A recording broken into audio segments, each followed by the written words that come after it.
I see Gavin's office is dark. Where is he today? He is in a meeting over at Fitzhugh. So he got called in at the last minute. Chewing out Ernie and Jay. He did not tell me what it was. Gavin is a butt munch. It could be it, yes. Or maybe they're discussing whether it is or not. Well, how long is that going to take? Gavin is a butt munch. But that's one man's opinion. I don't know. It's pretty definitive. Actually, it's two fellers.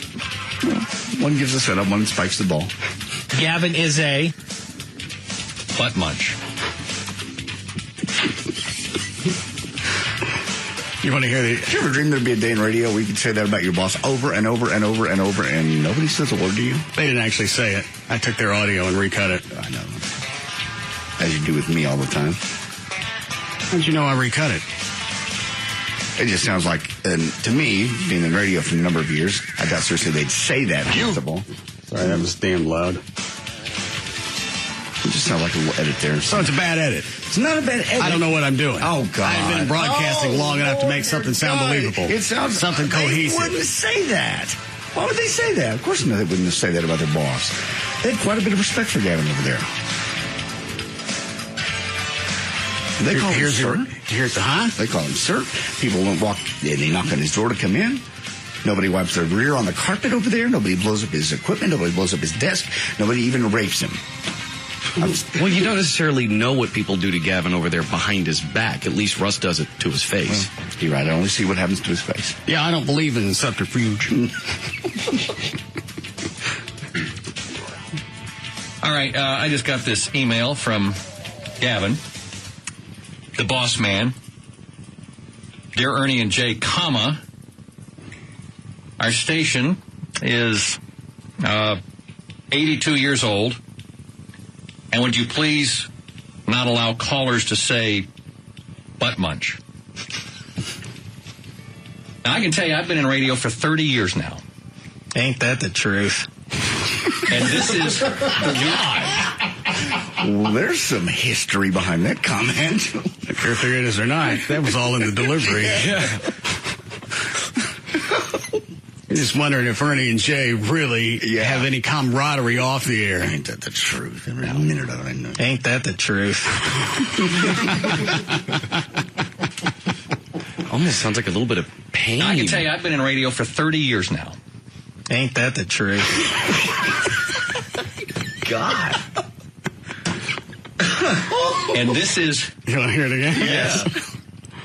Now, I can tell you, I've been in radio for 30 years now. Ain't that the truth? We know you have. And this is the weirdest email I've ever gotten. This one flip-off today. One flip-off today. Butt munchers? I didn't say it. We didn't bring it up. That's the thing they do at noon. The flip-off. People call in whatever it is they're twisted about. Actually, I think I did say it. Wow. He actually sat down, put pen to paper, put fingers to keyboard. Mm-hmm. It's our 82nd anniversary. The station is 82 years old. And we're still not allowed to say butt munch. Oh. Anyway, so I had to go back and rework that. Put it all together and make it sound like this is what they... Gavin is a... butt munch. I'm sorry it wasn't believable. Oh, it's believable. I thought it was great audio. Oh, dear God. It's great audio. I just know they wouldn't say that in that order. I know them well enough. I've been with them off the air in this offices over there. They would not say that on the air about Gavin. Why is it, just in general, on a news station, the term butt munch would come up? It wouldn't ever come up. 82 years of history? Yes. Supposed to be the leader and they even have... They get a promo running now. It says, if you see breaking news, call us and tell us what's going on. They do not. They don't. Let us know. We're cutting back on people on the streets. It's just... You understand I understand what they're going with. The theory behind it, because they do the traffic tip hotline. So if you see something that hasn't been reported yet, you can call in. Well, but just to say, call us and tell us what's going on. Fill us in. A lot of the news stations are doing that now because they're lazy. The new iReporters, have you seen this? On CNN? If you see something happening, take a picture of it, send it to us. What a cheap way to get a free reporter. Yeah, they get absolutely nothing. No cash, no compensation. My stuff's on TV. They didn't send anybody out. They didn't have to send a reporter or do anything. You're right. I never really thought about that. You just go, hey, it's a cool shot of a tornado swooping a feller up. Mm-hmm. The guy that's in it gets his little stuff on TV, so he gets something. He gets that out of it. But CNN gets the exclusive. Of course they do. And they have, at that point, hundreds of thousands of reporters. All right. Anything else before we get started? What's a stink with T.O.? Oh, God, don't get me started on this. What? Back in the day, I know it was something from inside the huddle. Yeah, I was actually listening to it a little bit last night on my way home. What he said after the game Sunday. Gavin is a butt munch. Exactly that. No. He was saying that he thought he should have, been involved more and gotten the ball more. And now everyone is blowing it up. And by everyone, I mean everyone in the sports media. To me, I don't even think it's that big of a deal. But what position does he play? He's a wide receiver. All right. Give him the ball. Well, they did. He got the ball 18 times? No, I think it was 7 catches. 7 catches. How many times did they throw it at him? Well, he was involved in 18 plays. 2 handoff or reverses, and then I don't believe during the pass they're throwing it at him. It's to him. Okay. You've totally changed the intent of football. All right, you stand there and put this apple on your head. Yeah, but Tio's got to know when he says stuff like he did, and he's whining and he's saying, He's not whining. He lost. I didn't actually hear what he said. Did anybody pull it? I don't have the audio, no. Well, it only aired on our station. There'd be no reason for us to go and scavenge that up. Jesus. But he knows they. So that's all that's been going on in the sports segments today. It aired on our station. We don't have the audio? That is correct. Why? I don't have an answer for that. Think of one. Because I didn't pull it. Why? I don't have an answer other than I just didn't pull it. Yeah, I know, but why?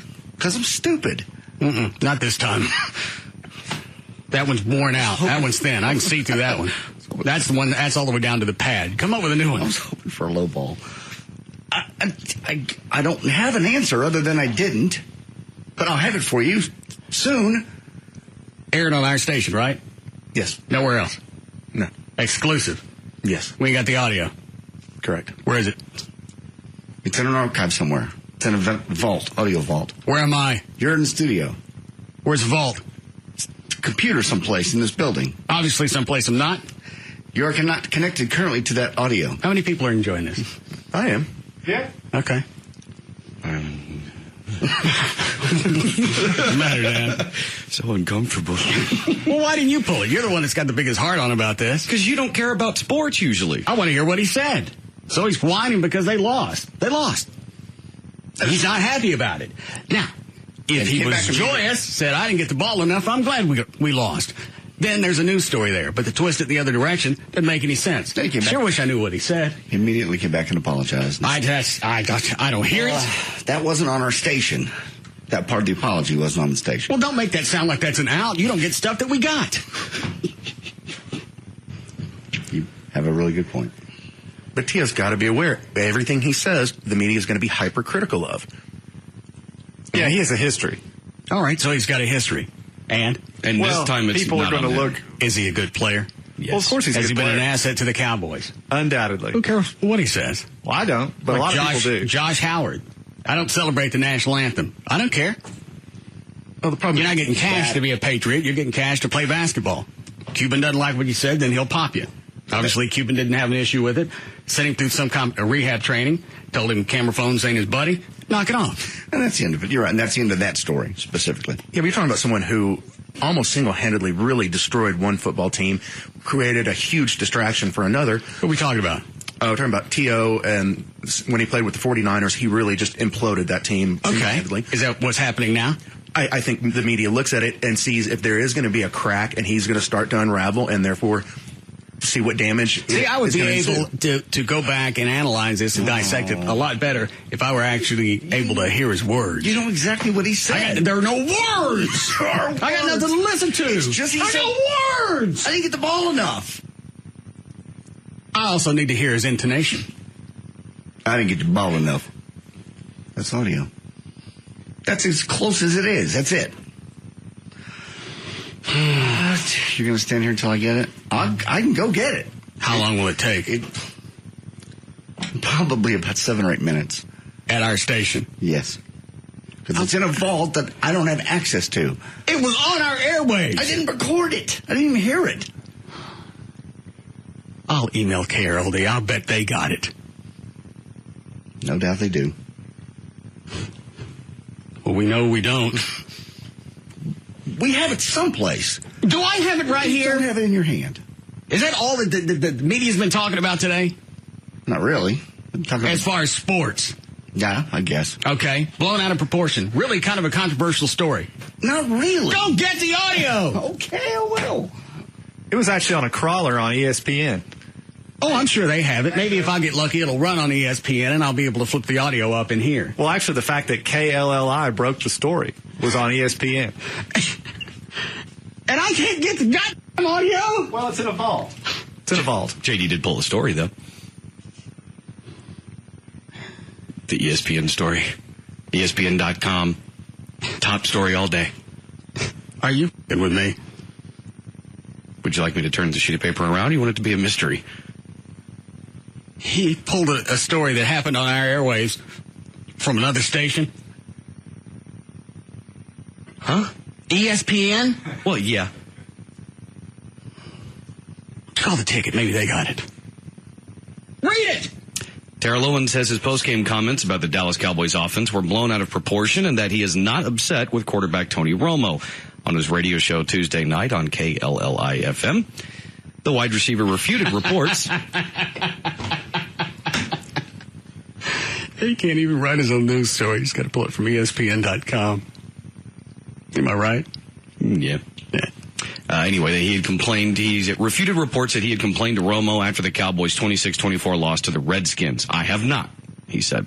After the loss, he said in the postgame, I'm a competitor and I want the ball. Everybody recognized that I wasn't really getting the ball in the first half. I'm pretty sure everybody watching the game recognized it. People in the stands recognized it. I think my team recognized it. Now, hang on. Is that accurate?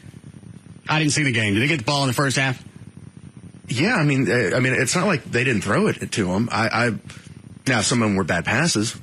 But he got 7 receptions. That's not a bad game for a receiver. But he's a receiver. If he wants the ball, give him the freaking ball. Well, he's not the only receiver.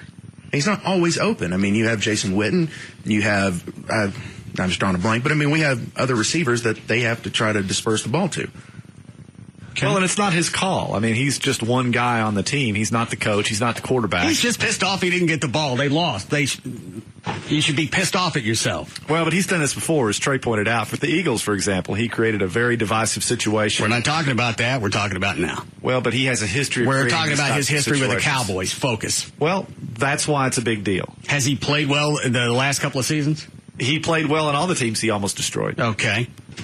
So you think he's going to destroy this team? I think there's a possibility. Shut up. Shut up. Okay.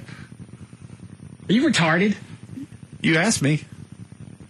All you have to do is look at what he's done for the team. I don't care if he mounts nonstop. Just go out there and play. If he wants the ball, give him the freaking ball. And if he doesn't do anything with it, then you can go back and turn it around on him. I just think that's why it's Shut up. Did you forget that one? Okay. Yeah, I thought you asked me a question. Did you hear the shut up after I asked the question? Sure. That means I rescinded it. Russ would like to recall the last question. All right, fine. You finished the story, Dan? No, there's more. On Tuesday, Owen said those comments came out of his frustration with the loss to the Cowboys' NFC East rivals. He went on to say, it's a matter of being frustrated with the loss. I had nothing to do with the offense. All I have said is I need more opportunities to help this team win. It's me being confident in who I am. It's not going to be the last time you hear me say I need the ball. Why is it you have one loss, whether it's the Cowboys or the Rangers? Let me stick with the Cowboys. And all of a sudden, the season has just collapsed. Dallas, I think, is infamous for the first loss, if they see a crack, it's Katie bar the door, the team's going to hell. Right, that's the sports media. Romo didn't perform the way he should. Okay, well, fine. They look at it. Well, finally, it comes out. He's not going to be able to hold up long term. He can't be consistent. He's been consistent quite a while.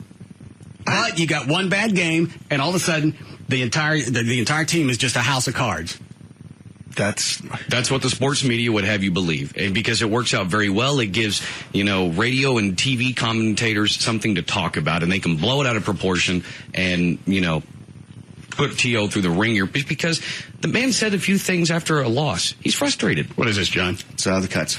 I don't want that. I'm going to pass out. How long is it? They're anywhere from 45 to about a minute and 10. Cut 1 and cut 4 are the best, I'm told. You didn't listen. I was in a hurry to get back in here. You're on the air. And now I've spit on my fingers. You didn't even listen to it? I listened to him. Who gave it to you? Eric. With the limp weenie? Yes. Why are you taking audio from him? Because he had it locked on his computer. How is he still here? Well, he's still here because he works here. Obviously jumped off right before that bitch sunk. Very hard worker. There's that up ahead. There's a freaking iceberg. I think I'll just step off back here. A spot. I'll just tread water until Ren and Stimpy come home. How long before we need a break? 2 minutes. All right. Fact or fiction, you did talk to the quarterback, Tony Romo, and voiced displeasure to him about you getting the football. Fiction. Never had a word with him about it. I have not, and I heard some of those comments, and I don't know where they came from. Obviously, you have media sources or whatnot that comes up with these type of things, but no, we haven't spoken about any of that. Not the game, not any of my comments that were. Well, that'd be easy enough to verify. You go back and ask Romo. He say anything to you? Romo goes, no. I couldn't hear him anyway. I was too busy screaming at everybody else. And wasn't that happening on the sideline? Yes. Romo was having a fit? Yeah, he was giving a lot of hand signals and screaming at people. He's a quarterback. They do that. You play like this. Well, I think those signals? Yeah, those finger signals. I think he was in a hurry, too, and they were trying to rush up things. So he didn't have time to say the word. He just went, Yeah, that's basically it. Run that route. You played last time. Don't play it this way this time. You know, when you're in a 2-minute offense, take this finger in the middle and put an S behind it. That's what you people are. What is it, Trey? Well, when you're in a 2-minute offense and you're doing a no huddle, yeah, that's what the quarterback does. He does hand signals and yells at them so they know what play to run and what routes to run. Well, but that's not the way to build camaraderie and team spirit, is to scream at your other players. Hey, you're the field general. Jesus Christ, you are unbelievable. I'm going to pass out. Play every cut there I cut for you. Why? Because they're all good. I don't want them now. Oh, Jesus. It's not a sports talk station. Why would I want this? It's the big controversy. It's the only thing people are talking about in sports. I don't know anything about it. How many cuts? There are 6 total. Eric told me 1 and 4 are the best. The Limp Peter guy. Yes, the Limp Peter guy. All right. Well, I think if you take ESPN out of the mix, then yeah, I think it's an overreaction, especially, from the production on that side and the guys that are on the panel.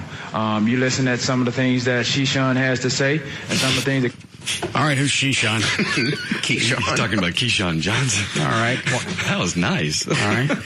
Nice slam. Well, what did Keyshawn say about him? I think he actually mentions it here because this should be the part that I heard driving home last night. Okay. Chris Carter has to say, you listen to what Tom Jackson has to say. Everybody weighs in and they have their opinions.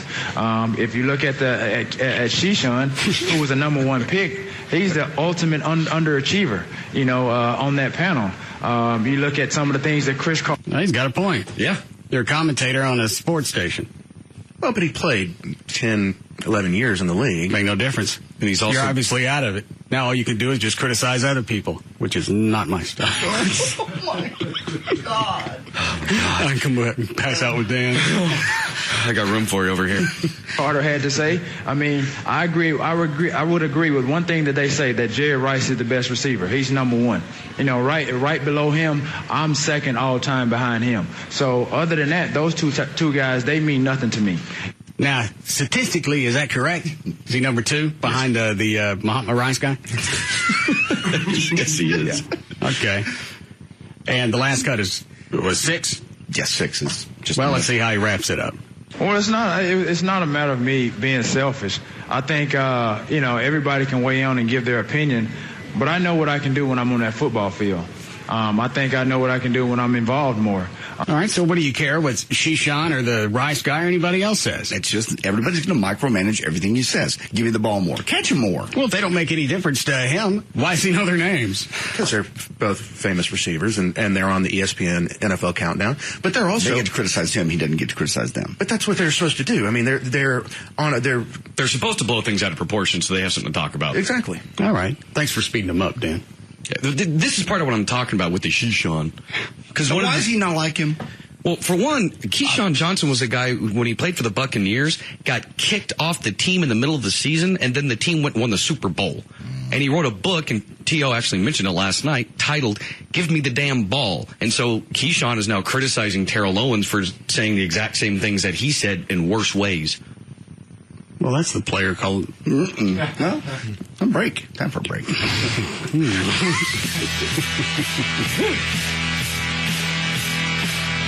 We'll be back to the Russ Martin Show.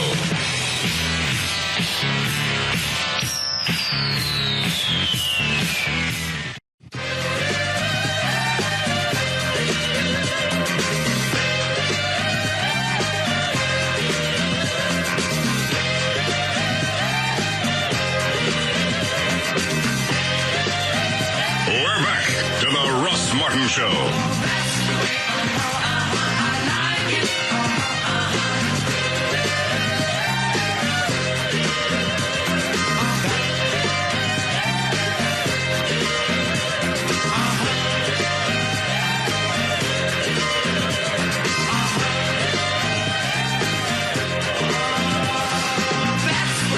The more that you read this New York Times story from 1999, the more irritating today gets. I agree with you. When you read it, I kind of like, well, we had that long then to know this if that was in the Times. Let's see. Home ownership has, in fact, exploded among minorities during the economic boom of the 1990s. The number of mortgages extended to Hispanic applicants jumped 87.2% from 93 to 98, according to Harvard University's Joint Center for Housing Studies. During the same period, the number of African Americans who got mortgages to buy a home increased by 71.9%. And the number of Asian Americans, 46.3%. In contrast, the number of non-Hispanic whites. Where did that term come from? Non-Hispanic white? Yeah, I don't know. What is a Hispanic white? Well, yeah, you're right. There has to be one. Yeah. Who would that be? So how, as whites, we. Well, I don't want to seem racist here.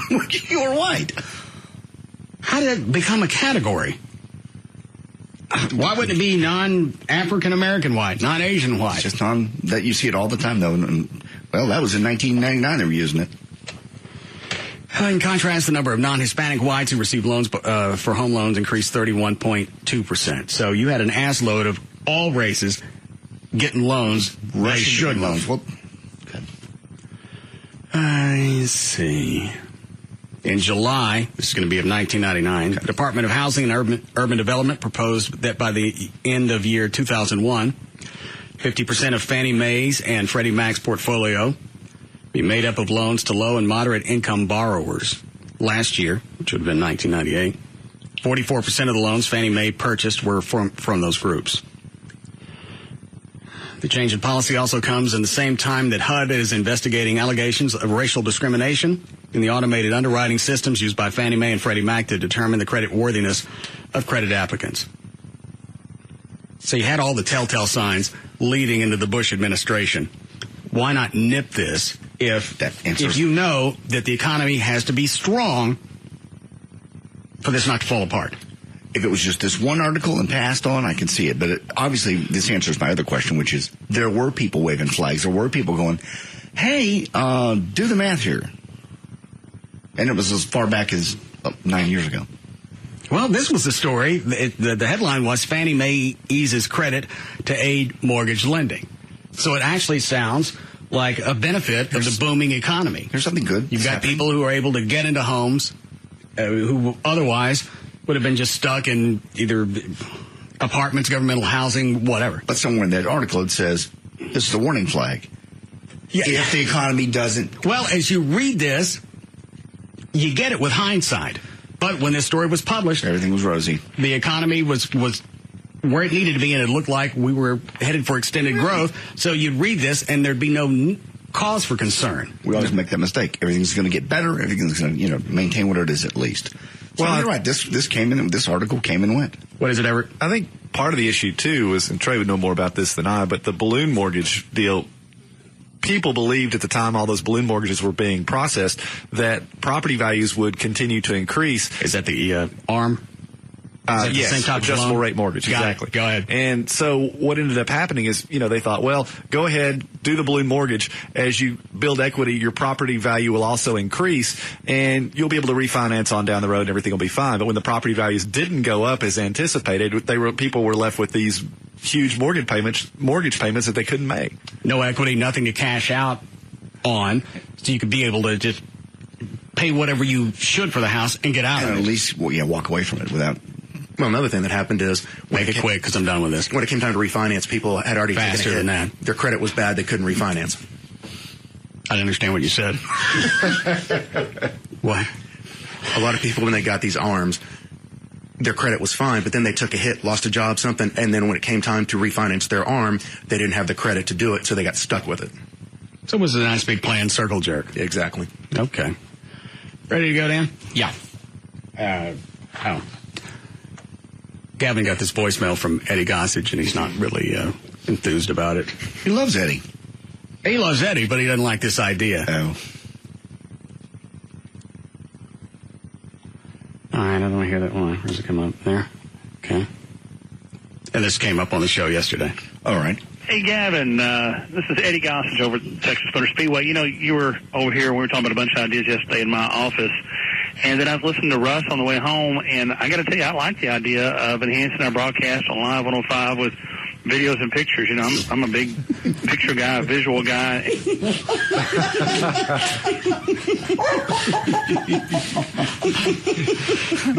Everett, yesterday, Gavin said he had to go meet with Eddie at TMS. They were going to talk about the strategies for this season and how to enhance the coverage on this station. Right. So we suggested pictures and video.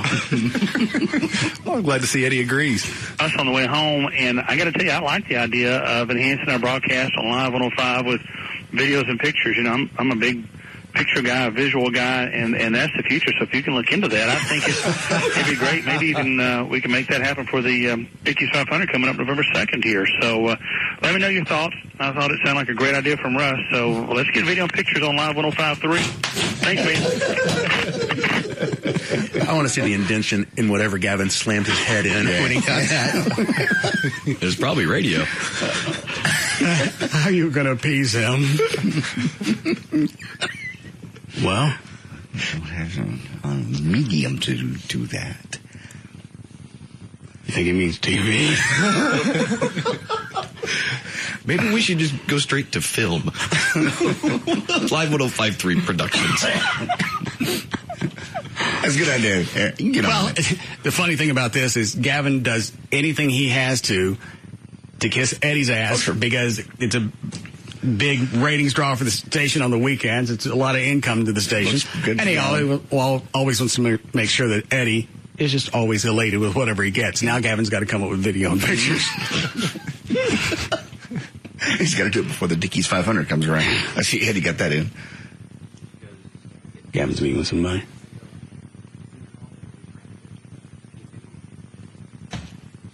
Are you listening? Huh? Oh, see? What are you doing? Talking with Ben and Skin. About what? We're just talking. About what? They did a fake Gavin today. How'd they do that? Skin does an invitation to me. I'd like to hear it. Can you do it?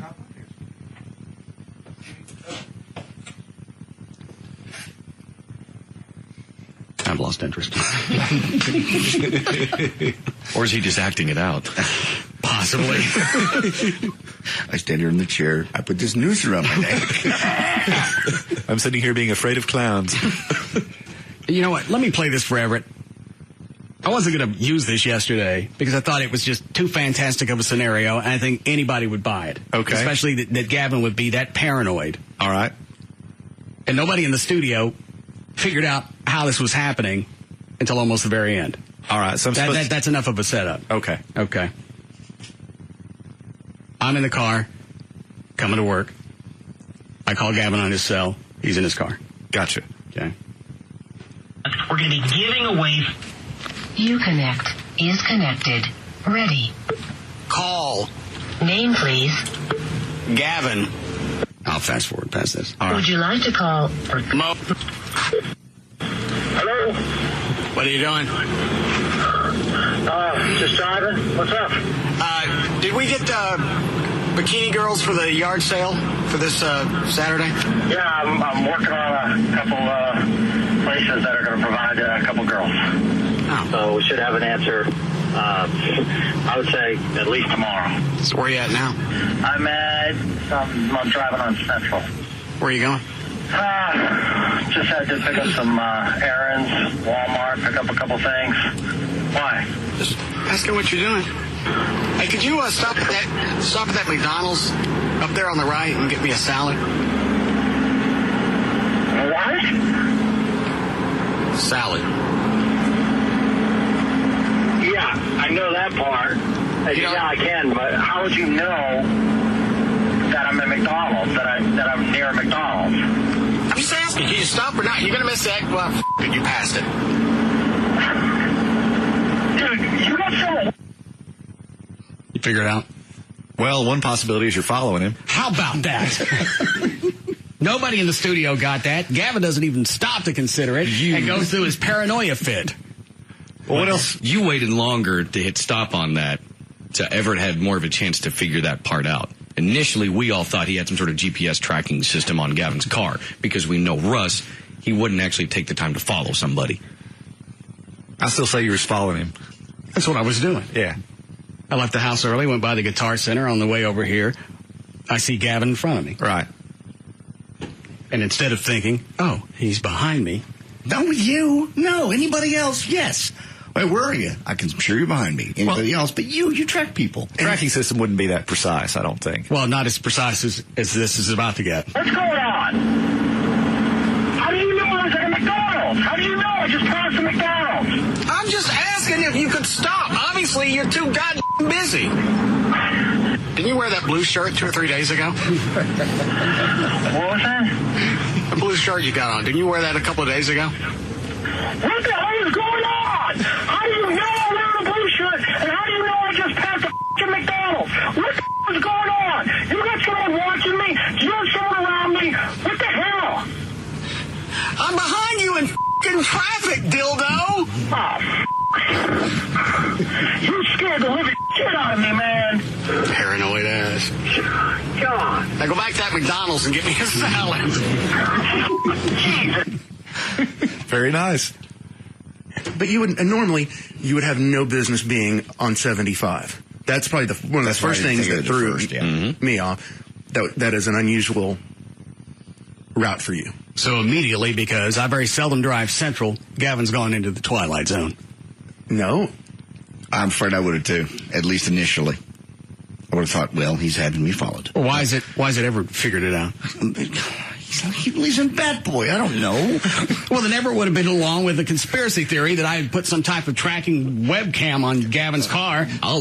It pisses me off. I haven't thought of that. It's because Everett has never been truly subjected to your whims. Oh, please. I've been subjected to his whims for a decade. I haven't done anything to you. Exactly. Well, why would I do anything to Everett? He had Valerie. Suffered enough. Like a war veteran. You give him a little break. You appreciate their service to the country. We'll cringe for food on the other side of the road. All right. You ready for news, Dan? Yeah, all set. All right. Go ahead. O.J. Simpson's defense arrested Wednesday without calling him to the stand in his armed robbery and kidnapping trial, but not before jurors heard a tape of a key prosecution witness offering to change his testimony for money. Oh, that's bad. close friend of the former football star, also testified that the witness, Walter Alexander, and another former Simpson co-defendant tried to extort $50,000 from him and Simpson shortly after the hotel room confrontation at the heart of the case. Thomas Scotto, whose September 15, 2007 wedding had brought Simpson to Vegas as best man, said Alexander and Michael McClinton demanded the money at a pre-wedding barbecue at Simpson co-defendant Clarence C.J. Stewart's house. Scotto was not with him, but Stewart, Alexander, McClinton, and two other men were there when they allegedly robbed and held two sports memorabilia dealers at gunpoint in Vegas. Now, obviously this is one of the guys that rolled over on O.J. Yes. All right. Well, you don't know if O.J. really said that or not. Well, they have the tape of the guy going to give you some cash. That's he's going to get off. Is it the audio actually of the conversation of O.J. or somebody offering him the cash to change his testimony, or was this just testimony the guy gave via audio tape? I want to say they had an actual voicemail that they played in the they heard jurors heard a tape of a key prosecution witness offering to change his testimony for money. Okay. Well, then it's got nothing to do with O.J. He offered to change his testimony. Yeah, he did. It just destroys the prosecution witness's credibility. Okay, and I also forgot the first part of the story is that was part of the defense, what they entered. Right. But here's the other thing. I mean, if someone's willing to rob someone at gunpoint, I don't think it's too far-fetched to think that they would change their testimony for money either. I mean, these are O.J.'s friends. These aren't the prosecution's friends or anybody else's friends. These are his homies. Well, yeah, and you can't look at the prosecution and go, why is it you got these guys to testify against me? Because you picked them out. That's all we had from your little friend pool. And by the way, they've already pled guilty to this, and they're willing to change their testimony from what to what? From the truth to something that benefits O.J. Yeah, you can go back and look at that as far as a prosecution standpoint. All right, you're asking for money to change your testimony. Obviously, it's because what I got is damning. For a little cash, possibly I'll see brighter skies. You think he's going to get off ever? It's got to be over, what, 51%? No, it's got to be unanimous. Oh, it does? Criminal trial, yeah. Civil is 51. So, yeah, I think it may well be a mixed verdict. I think he may skate on some of the stuff. The kidnapping is a bit iffy, even though technically in Vegas or Nevada, I think he's probably good for it. The rest of it, I don't know. It depends on what the jury believes and what they don't believe. But I think the state's put on a pretty good case. Of course, I thought that in the original trial, too. You've got too many squirrely witnesses. Well, that's true of any case when you've got, people rolling over. But again, these are people, all of whom have pretty similar testimony about what happened, all of whom pretty much say that O.J. knew that guns were going to be involved, and all of whom have pled guilty themselves, presumably because they fear being found guilty at trial based on the same evidence that would ultimately be presented. And O.J. is the only one that truly had anything to gain from all of this. It was his stuff, purportedly, and so to think that any of these other people had any motivation. So the answer is you don't know. No, I don't have any idea. Okay. Can the jury be hung on one charge and then, is it hung jury one way or the other, or can they hang on certain charges and then find guilt or innocence on the other? They can hang on some, acquit on others, and find guilt in. All right, so say you got 14 counts, they can still come back with 4. Absolutely. Okay. All right, go ahead. Now, let's say they were able to go back and absolutely prove the things that O.J. went in and got were his, and they never should have been in Fromage's possession. Right. Would that affect the jury? I think only from the standpoint of their maybe not wanting to follow the law and letting him off just on, as I mentioned, I think a couple of weeks ago, sort of a jury nullification argument. But if they follow the law, no. Because that's not your lawful means of recovery under those facts. All right. Go ahead, Daniel. Okay. A Christian university in Oregon said Tuesday it has punished 4 students who confessed to hanging a likeness of Democratic presidential candidate Barack Obama from a tree on campus. A statement from the school said the penalties against the 4 students were immediate long-term suspension and public service. The school cited federal privacy rules and not disclosing more about those students. The FBI is investigating whether any civil rights were violated, said Beth Ann Steele, an FBI spokeswoman. Whose civil rights would have been violated? The students? That's the part that it didn't quite register with me either. I'm not exactly sure what they mean by that. Everett, you got a clue? I think it's probably, from the standpoint, because it was a race-based crime, maybe there's some sort of civil rights angle to the whole thing. You can't hang something in effigy legally. That's just my guess. I don't know if I'm right or not. The spokeswoman said a criminal investigation is much more rigorous than an academic one, obviously, and she couldn't say when the investigation would be complete. It could be a crime if it was meant in a threatening fashion. Right, toward someone of ethnic background. You can say of color. Of color. All right. Dan. Okay. God, he's so antsy. Randall Howard Wolford of Midlothian has been charged in a federal criminal complaint with enticement of a child. Wolford appeared this morning in federal court in Fort Worth before U.S. Magistrate Judge Charles Bleal for his preliminary and detention hearings. In March 2008, an officer with the Sampson Park Police Department working in an undercover capacity and posing as a 13-year-old female entered a Yahoo chat room and was contacted by him. Wolford continued to chat using IM and the undercover officer only when the officer accused him that he had chatted with other men before and received sexually graphic photos from these men. The undercover officer repeatedly denied being law enforcement and working for perverted justice, as Wolford had accused. So in less than 2 hours of online chatting with someone whom he thought was a 13-year-old, the conversation then turned sexual, and Wolford wanted the undercover officer to give details about a prior relationship. Everett, if you ask someone and they're a peace officer and they say no, is that usable in court? Yeah, police can lie to you.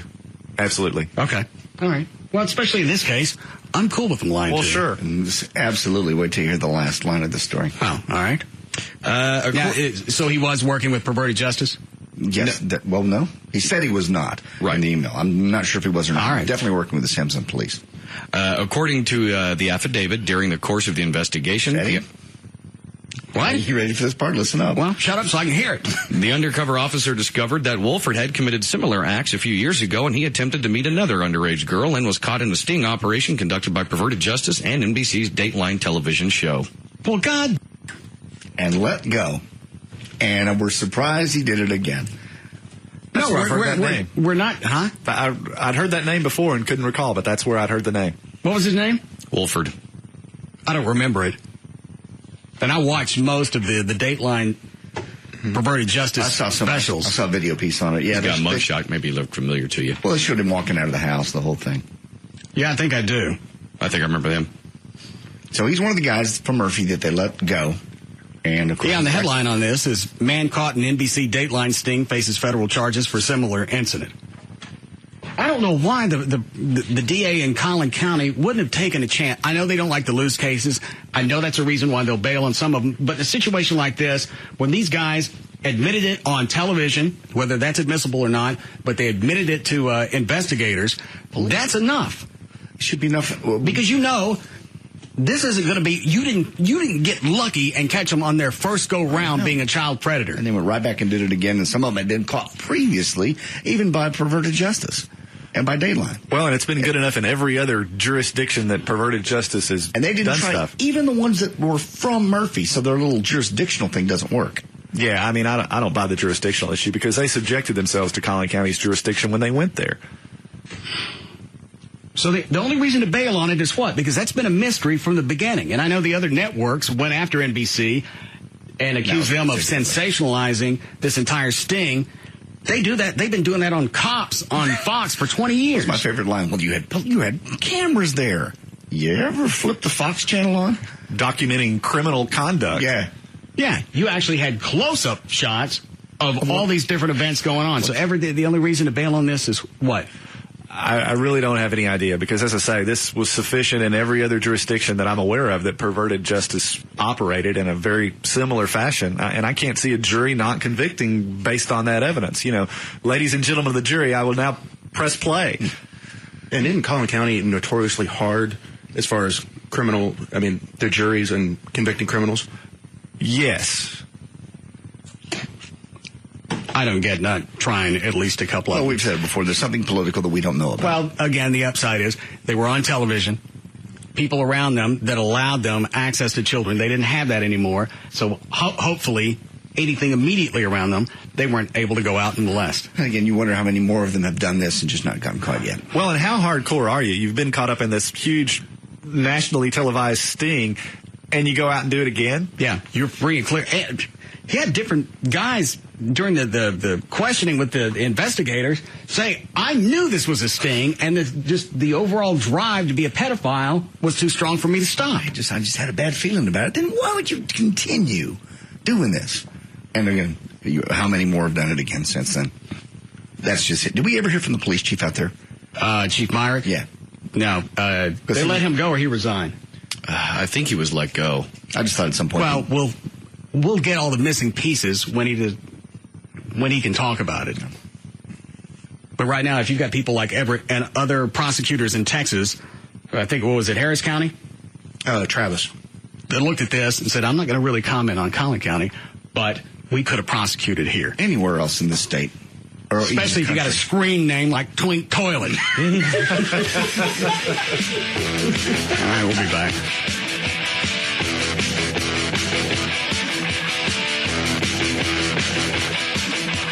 We'll be back to the Russ Martin Show.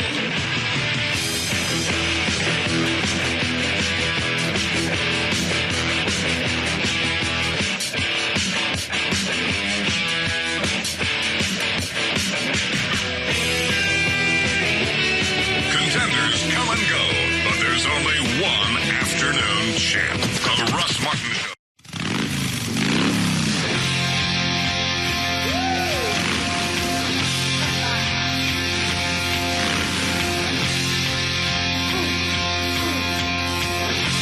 We're back to the Russ Martin Show.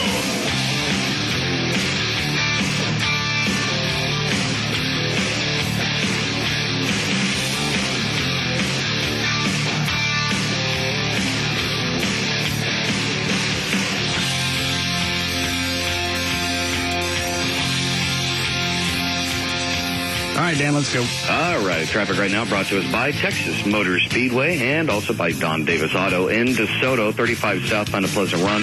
I think the accident for the most part has been cleared, but they still have the off-ramp that is still blocked due to that earlier crash. In Grand Prairie, I-30 westbound at Beltline Road, you have an accident blocking the right lane. Up in Plano, 75 northbound at Plano Parkway, you have a crash that's blocking the two right lanes, and that has everyone piled up to the bush. And in Denton, 35 southbound at State School Road, you have an accident blocking the left lane, and that has everyone backed up to Teasley. There's your look at traffic. I'm Dan O'Malley on the Russ Martin Show. Thank you, Dan. It's going to be very cool again tonight. 59-ish for the overnight low, a little cooler in the northern areas, then mid-80s, almost 90 by Saturday, they say. We have 85 now at Live 105.3. So which one was it, Ernie or Jay? They got their identity stolen. Jay did. How much did they spend? Well, they didn't really say how much he was behind. They got into his accounts, his bank accounts, and screwed those up and got some money before they froze it, apparently. But, Gavin, do you know? Yeah. Luckily, he got it pretty close. I mean, quickly. So the damage wasn't major. How'd they get his information? I don't think he knows that yet. Because I don't care what it is. Dan watched me shred a credit card offer before the show today. If it's got my name on it, I'm shredding it. Well, credit card offers are obvious, but obviously people are getting somehow hacking into banks. Or at least if you respond to, those silly emails, I don't think he'd be stupid enough to do that. Hey, the bank would like to update your information. Just click here. And it looks like it goes to whatever bank, potentially whatever bank you're associated with. And you might go, well, maybe they need some updates. No, they don't do that on the email. So why were you all twisted off? Just because it reminds me of the time they stole my checks and went around writing checks all over North Texas, including a dress store up in Denton. People need dresses. Yes, apparently these two gay guys needed dresses. That's the reason they remembered who it was. Because I called the dress store. Some of the bigger stores I'd call, you're not going to get anybody that would remember it. But I figured this is small enough, they may remember the name. They remember the check. She goes, oh, yes, we know you. Or we know of the situation. How do you remember them? She goes, well, there was two rather very large... Say it. Black gay guys that were trying on dresses with each other. Each of them over 6 feet tall. Yeah, that's going to stand out in a small dress store. And I went, did you get any pictures of them? You have any? Nope, no video, no pictures. Have you not heard this story ever? I think I have, but I'd forgotten that it was just a few years. Yeah, it was a few years ago. And they broke into the apartment mailboxes That way you have access to 300 or 400 mailboxes at once. But the bank already knew. You alerted everybody. How did they keep? How did the checks keep clearing? That's the pisser, because they don't have a clearance place to stop all checks. Well, what is Checktronic? They know where to go. The bad guys know where to go. That don't have Checktronic. And how long ago did this happen? I'm sorry. 3 years ago. And it took you how long to straighten it? Almost a year to straighten it out. And you'd think you got it all handled. That first time you got to go to the police. You have to go to the postmaster. You got to go to the, who else? Some federal, somebody else. And you get all this paperwork.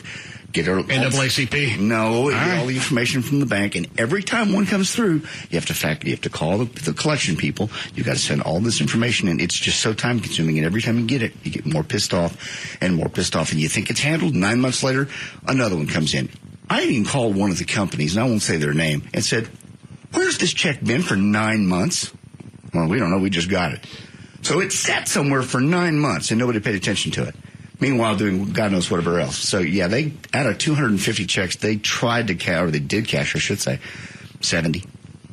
But there still might be some out there. Potentially. At a certain point, you stop being mad at the thieves, and you're pissed at the people that are taking the checks. Well, sure. Because I got an immediate warning from the bank, and I called them and said, Queers got you checked. I don't even have those checks. So obviously, there was a very small, I opened up a secondary account, a very small amount of money in that check. So it didn't take long to start bouncing the checks.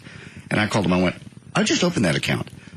I don't even have those checks. So I went, stop everything, freeze the account, shut it down. They said, okay, you're handled. Then they start coming. Insufficient funds over and over and over. And I called the bank back. I went, okay, what's the problem? Well, because they know where to shop that they don't check. And probably what's most likely happening, I found this out from a cop later, they get a friend to work at that store. Oh. And as a result, they make it very easy to buy very large items. Well, the problem is televisions and such. If you miss even one, you probably got a warrant out for your arrest. No, I don't. I have all the paperwork. I still have all the paperwork. Well, but you said they, took about 250 checks? There are days I like Wednesdays. There were 250 checks out. And there were, how many they recovered? About 70. So you got 180 checks out that you don't know where they are. But that account is closed. Clearly, I didn't do it. I shut the account down years ago. And whose name's on the checks? Well, they are. It's my name, but they're used to this. In fact, it got to the point where it happens so much when you would call the recovery people, they go, okay, do you have Form 1203? Of course. Do you have this? Da-da-da? Yep. They already knew it. They didn't even go. Is that what you're going to tell the police when they pull you over? Oh, they're used to this. I know I have a warrant out, but they're used to it. I just got stopped at DFW a few weeks ago, so if I had a warrant out, I'd be in jail. Doesn't matter. They could file the case, wait a while to issue the warrant, issue it after the fact. You could have warrants coming down the pipe for years. Has it ever occurred to you just to shut up? No, I can tell you that.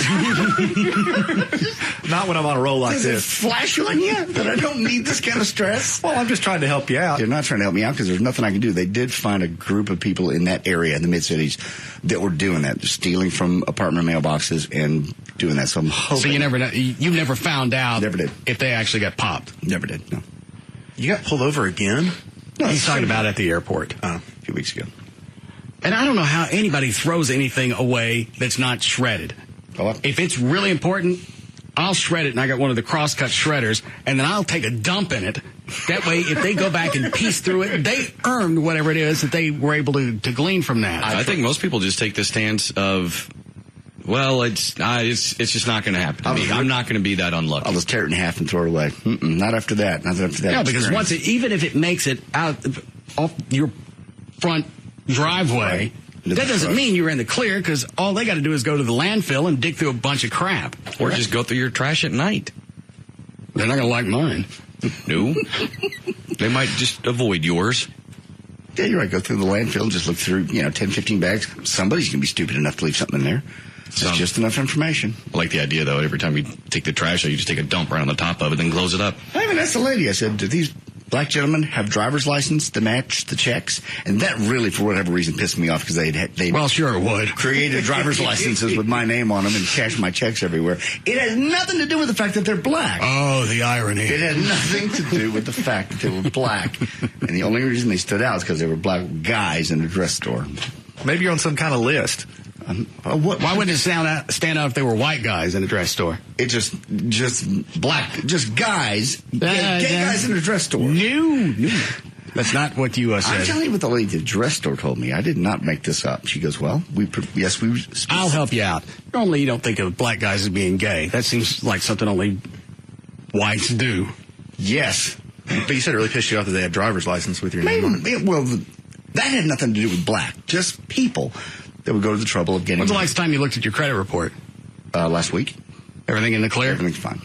Well, that don't show warrants, does it ever? Oh, absolutely not. You could have them all over the state and have no knowledge of it whatsoever. They ran, when I got stopped at DFW, they ran my license. A warrant could have issued today, because here's the thing, they could have filed those cases. And it probably will. He was my lawyer. No doubt. Just trying to help you out. I don't get with the plethora of scams, that people fall for them. That's the sad part. The Nigerian or you get something that says it's from Chase or Bank of America. Updating their files. If you'll just click on this and give us all your pertinent info, we'll make sure things are straightened out. Go ahead. I'm sorry. It's all about timing, because I got one of those from a purported Citibank thing, and I had just changed something on my Citibank credit card. So I thought, oh, okay, well, that makes sense. And I came this close to clicking, and I went, dummy. They would call you if they would need that information. And it looked like it was legit, had a logo, had the whole thing. What is it, Troy? Oh, I had someone, they filled out a pop-up ad that for some company said that would help them refinance their mortgage. Person calls them, then they call me and goes, is this legit?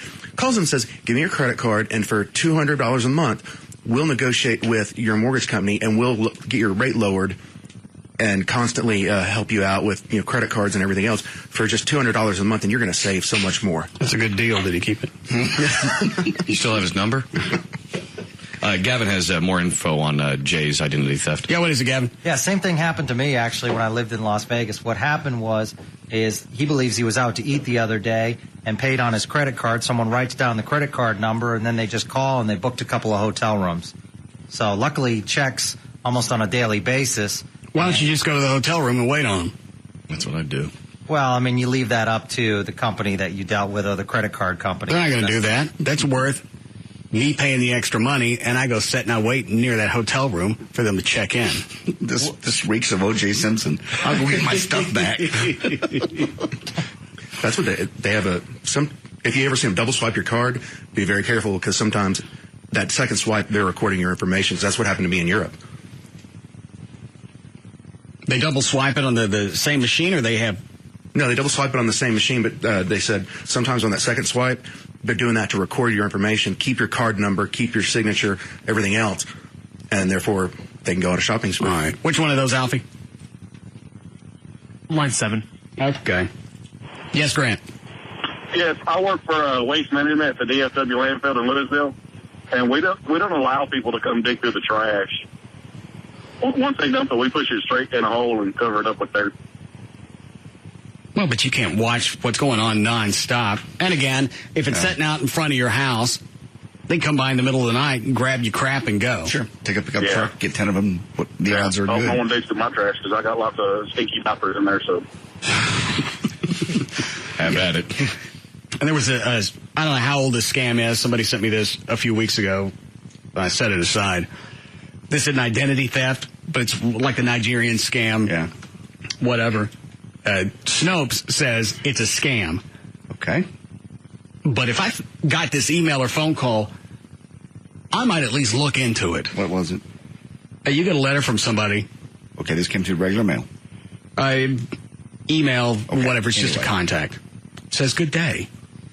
I want you to read this message very carefully and keep the secret with you until further notice.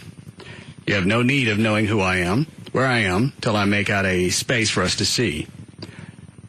I've been paid $50,000 in advance to terminate you for some reasons listed to me by my employer.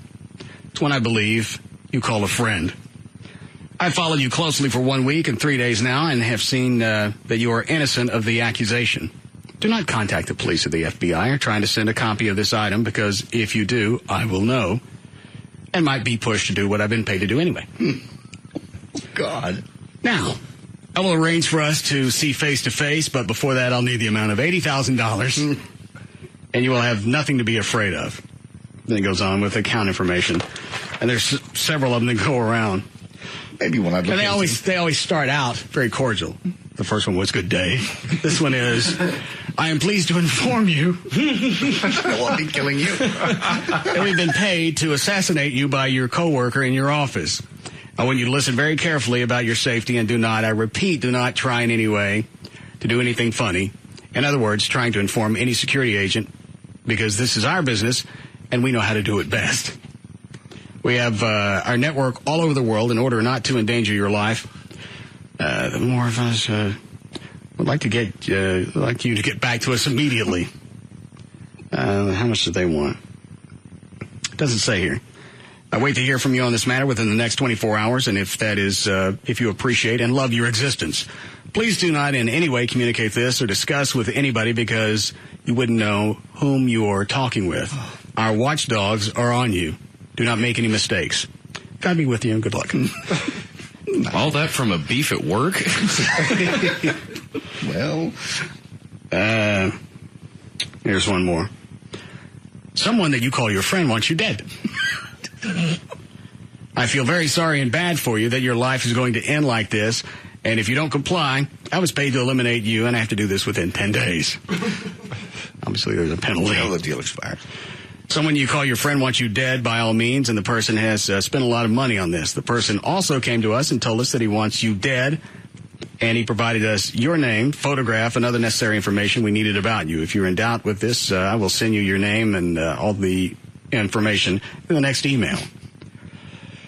Meanwhile, I have sent my boys to track you down, and they've carried out the necessary investigation needed for the operation. But I ordered them to stop for a while and not to strike immediately because I just felt something good and sympathetic about you. He knows me. I decided to contact you first and know why someone will want you dead by all means. Right now, my men are monitoring you. Their eyes are on you, and even the place you think is safer is not a good place to hide. Would you like to live or die? Why are you wearing the same blue shirt you did 3 days ago? Let's see. How much do they want? This one's a better deal. You will first pay all of $3,000, and I will send the tape of the person that wants you dead. And when the tape gets to you, you will pay the remaining $5,000. If you're not ready for my help, then I will have no choice but to carry on the assignment. After all, I've been paid. Again, that's probably more not legit, but easier to get somebody to send you $3,000 than $80,000. Who the hell would do that? But you really thought somebody was out to kill you? I mean, you're in a bad situation. Yeah, I don't care if I got on Snopes and they went, hey, this is a scam, don't give me any cash. I'm at least going to visit with them to see. Investigate just a little bit. Where they're going with this. You send that out to enough people, somebody's going to have somebody that, they screwed somebody else's wife or somebody wants them dead.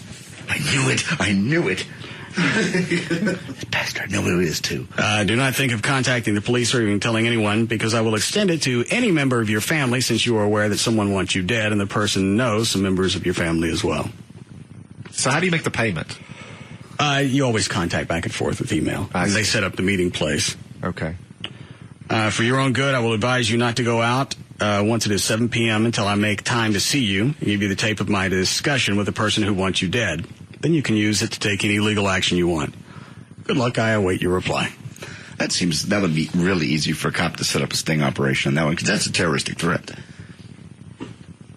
Yeah, it's a hitman. I'm just saying, there's a law against specifically that. The other one is just a scam. Well, it's also a hitman. But I'm saying that would be easy to set I don't think you have to classify it and get them on a technicality. Technically, he's a terrorist. They're probably speeding. Wait your reply.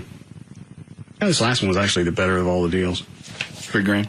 Yeah. Well, actually 8 total. But 3 up front. That's a good down payment for your life. At least you can split the payments. I would. I said at least you can split the payments. I'll be sending payment coupons every month.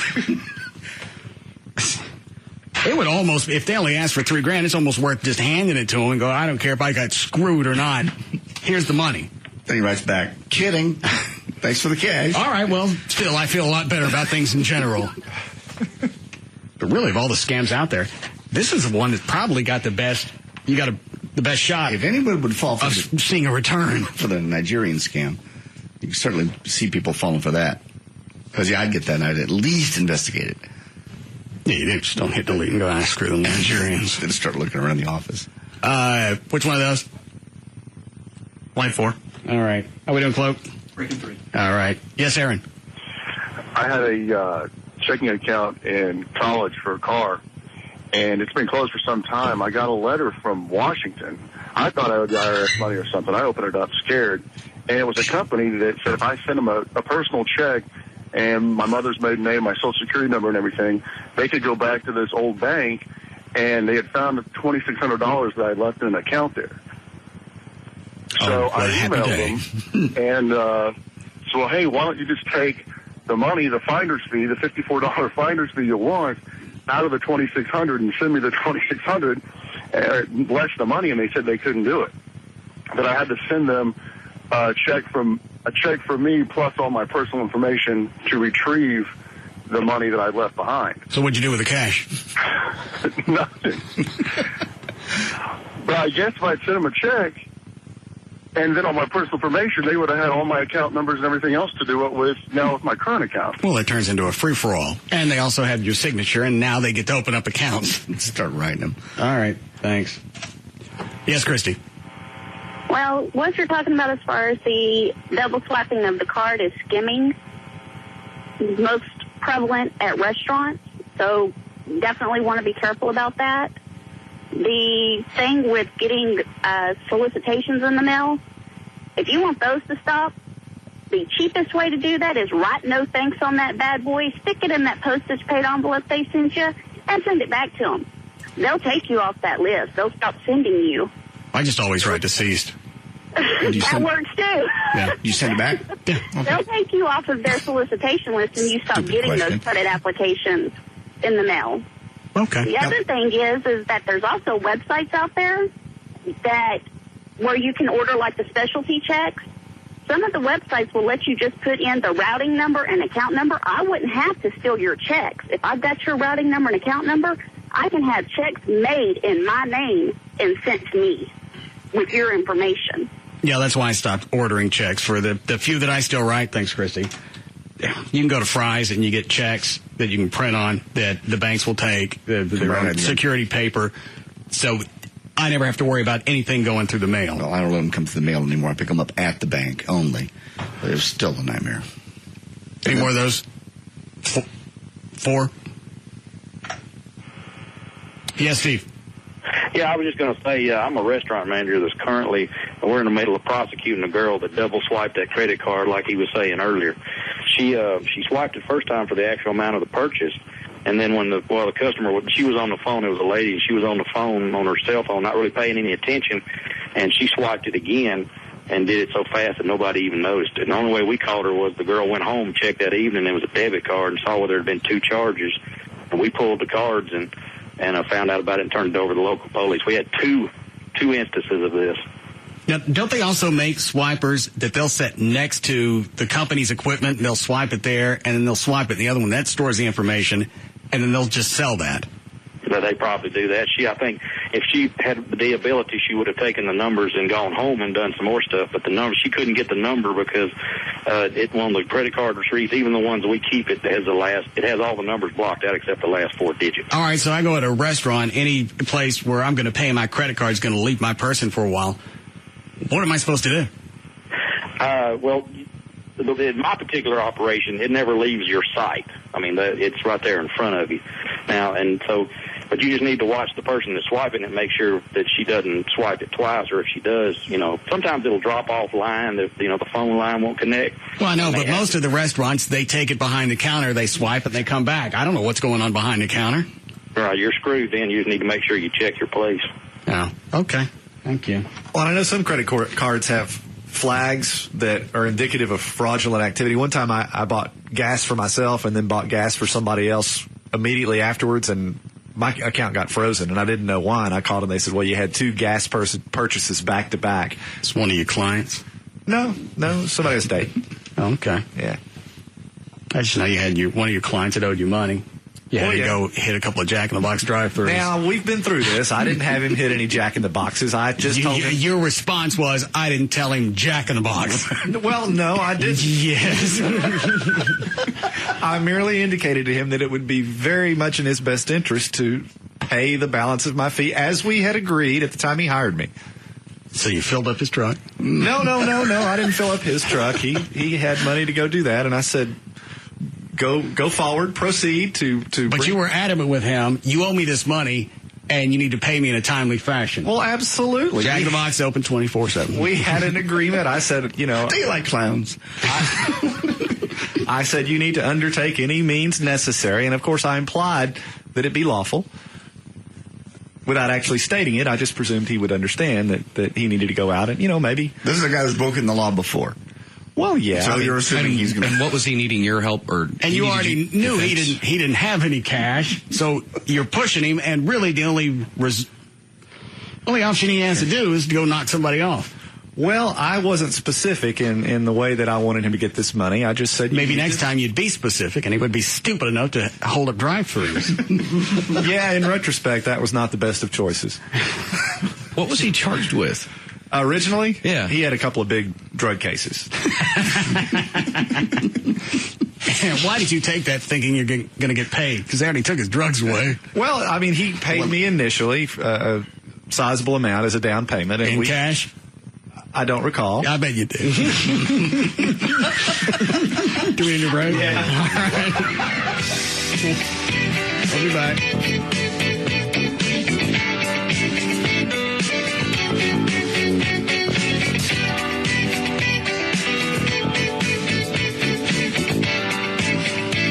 We'll be back to the Russ Martin Show.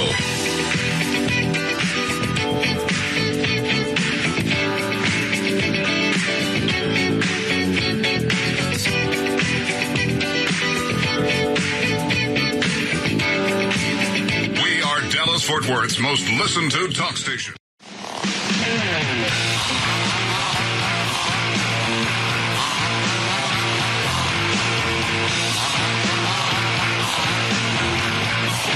back to the Russ Martin Show. I don't want you selling dildos at my yard sale. Why not? Because I don't want you selling dildos at my yard sale. Private area. Listen to my words. I understand. I don't want you selling dildos at my yard sale. Little tent. I've already got the ropes. I've got the tent. I'll have a little table. I don't even know that you can sell that stuff. You can't.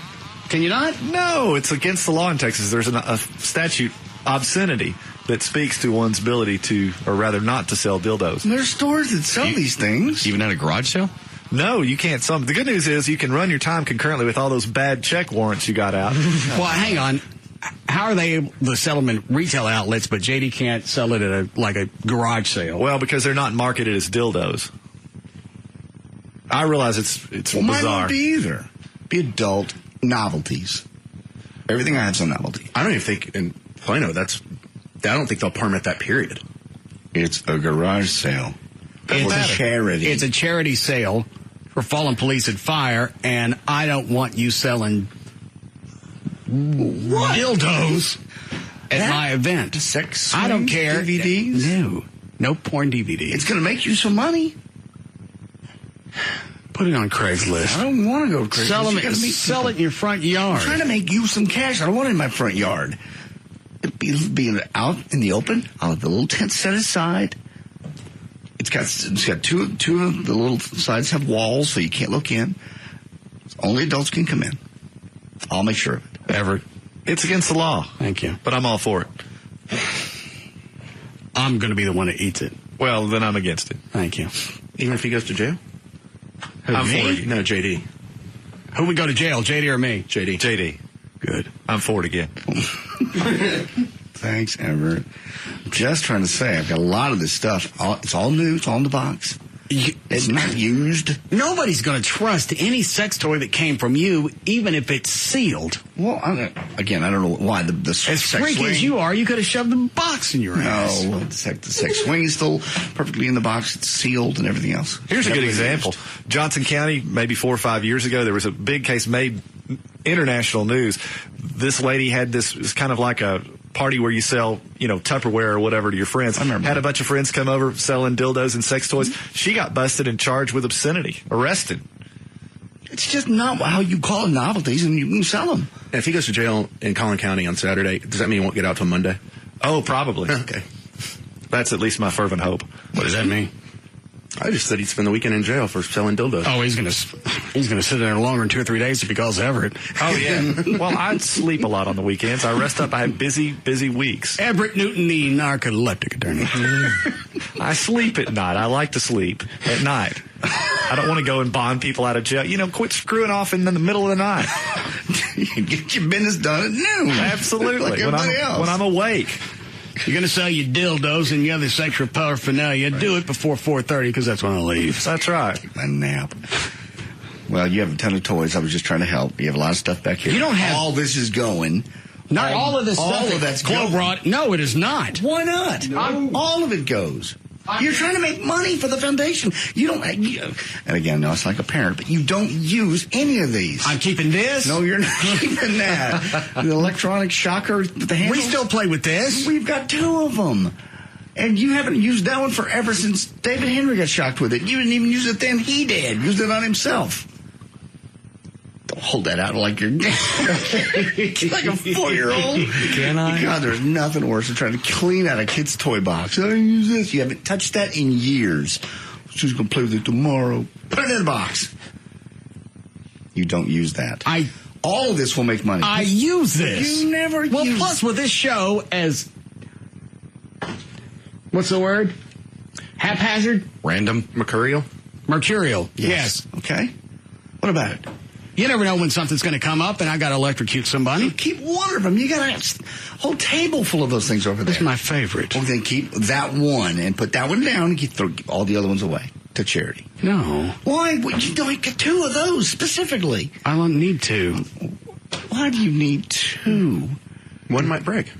We'll get another one. They sell them at Spencer's. I wouldn't have to get another one if I get them both. Why should he take advice from a dildo salesman anyway? Yeah. Shut up, Everett. You don't have anything. I'm not putting this one back. Put that back. Keep this one. We'll get some more. We'll get more. I'm not getting rid of this. What is that?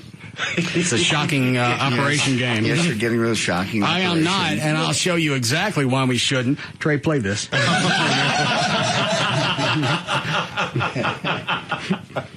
are the tweezers? They're in the side. You have to pull them out. This thing ain't on, is it? No. Right there, pull it straight. Oh, I got it. Come on, Trey, give her a shot.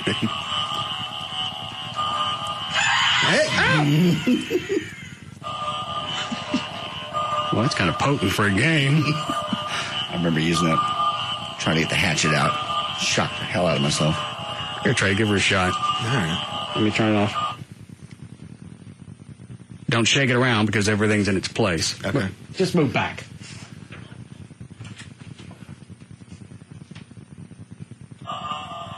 There, take the tweezers.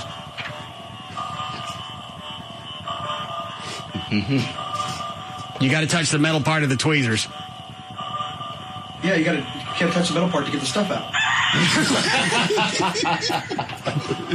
Give it another shot.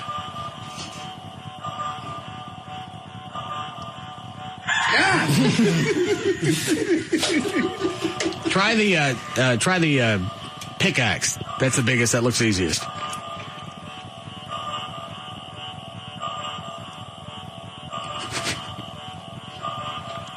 Watching his hands. No.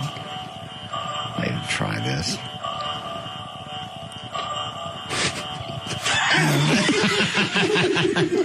All right, you get your jollies out of it now. Put it down for the sale. We're keeping this one. No, it's worth more now. Trey's just recently used it. We've reminded everybody what it is. Also, we got an email about Trey in the yard sale. I'm sick and tired of Trey saying he can't or won't perform with that band. He needs to man up. Get over I'm keeping this. No, you're not keeping the finger shocker. No. That's the same thing as all the other ones. They all shock. Chloe doesn't like this one. Well, that more reason to get rid of it, and you'll make a lot of money out of it. Stick your finger in this, Chloe. How much you want for it? Oh, here we go. Well, I'll give you the beer bong if you stick your finger in this. That way we don't get rid of it. All right. I'm going to have to come up here at night, put all these things in a box. You leave my crap alone. So you don't see it going out the door. This is my toy box. All right. Now, you got a 50-50 shot because it's set on 2 players. Yes. Ready? Yeah.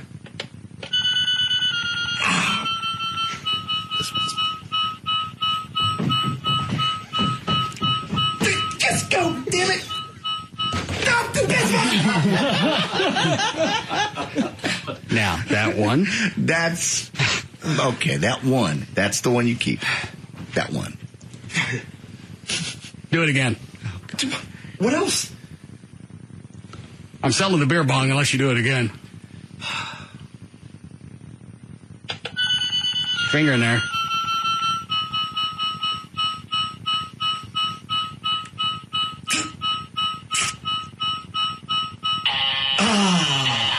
Oh, God, it did a little bit. I'm serious. I think Chloe hates that one worse. It's just because it's random and you'd never know if you're going to get it because it's got 4 finger holes for 4 players. And time that last little note holds on forever. And the music's so irritating on all of these. Yeah, especially. Well, there's nothing happy to be had when you're being shocked. Especially this one. Oh. That one's Pavlovian. Just hear that and I'm wanting to jump. I don't like this one because I just barely hold on to it when I tested it. Yeah, it doesn't matter. I can't imagine what it felt like with David Henry squeezing it as hard as he out of it, too. Because he thought it was a string tester. He had white knuckles. He was squeezing so hard. I'm getting it. Am I getting it? I don't understand either how he would think a strength tester or how your thumb pressing on a button is going to test your strength. It's a machine. I'm going to wear this thing out. The strongest thumb in the land. I'll show you guys how I got to be GM of this station. Stand back. Corporate executive in the room. Give me the audio. What cut is it? 18. He's heard us use this on the air. He's had to know that it's dangerous to come in here to begin with. Dangerous for any reason, much less to grab anything that's over there. Well, in his defense, he's not usually in danger when he comes in here. It's usually he comes in here, like Russ says, he takes a shot of whiskey and he leaves. Everything inside that door is dangerous. Well, he knows it. And am I recalling this right? This was during a break. Yeah, it was during a break, yeah. So maybe that's why he thought he was safe. Surely they wouldn't do this and waste this off the air. Yeah. Well, no, you've seen these at the circus. They just show how much strength you have in your hand. All right, pick that up. Now hold it on the ground. Hold on. Right here. What do I do? And I hate to overemphasize this, but on the top of the machine it says extreme shock. I'll be shocked to see how strong I am. Hang on. Does he have this one too? No, that one works. All right, anytime. So now he's holding the chrome handle. Squeezing the life out of it. No? Is it going to shock me? No. Give him the other one, Trey.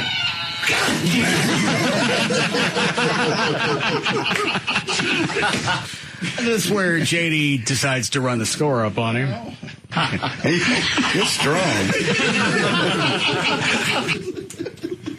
I like how JD says, yeah, they use these in the circus. It was off the cuff. Yeah, very nice. Well, he's in here getting a shot, and he goes, "What is this?" And I was about to tell him. JD was the one who went, "No, pick that up." This will be fun. What anyway, the email, yeah. The email's what? The email wants to Trey to sing. You gonna sing Saturday? No. All right, he's out. No, you've seen these at the circus. They just show how much strength you have in your hand. Pick that up. Yeah, now hold it on the ground. Hold on. Right here. What do I do? Hang on. Does he have this one too? No, that one works. All right, anytime. Damn, all right, it's hard to switch. Like that? No? Is it going to shock me? No. Give him the other one, Trey. Ready.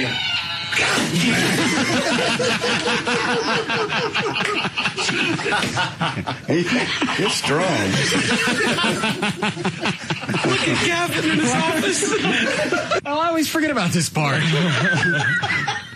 Because Gavin was sitting in his office listening. Enjoying me. You're strong.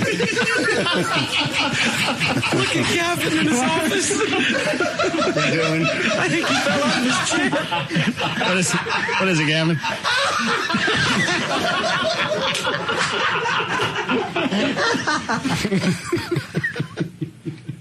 For once, I'm inside a bit. I think that might have been one of the first times that Gavin was able to enjoy someone else's pain. Yeah. Misery.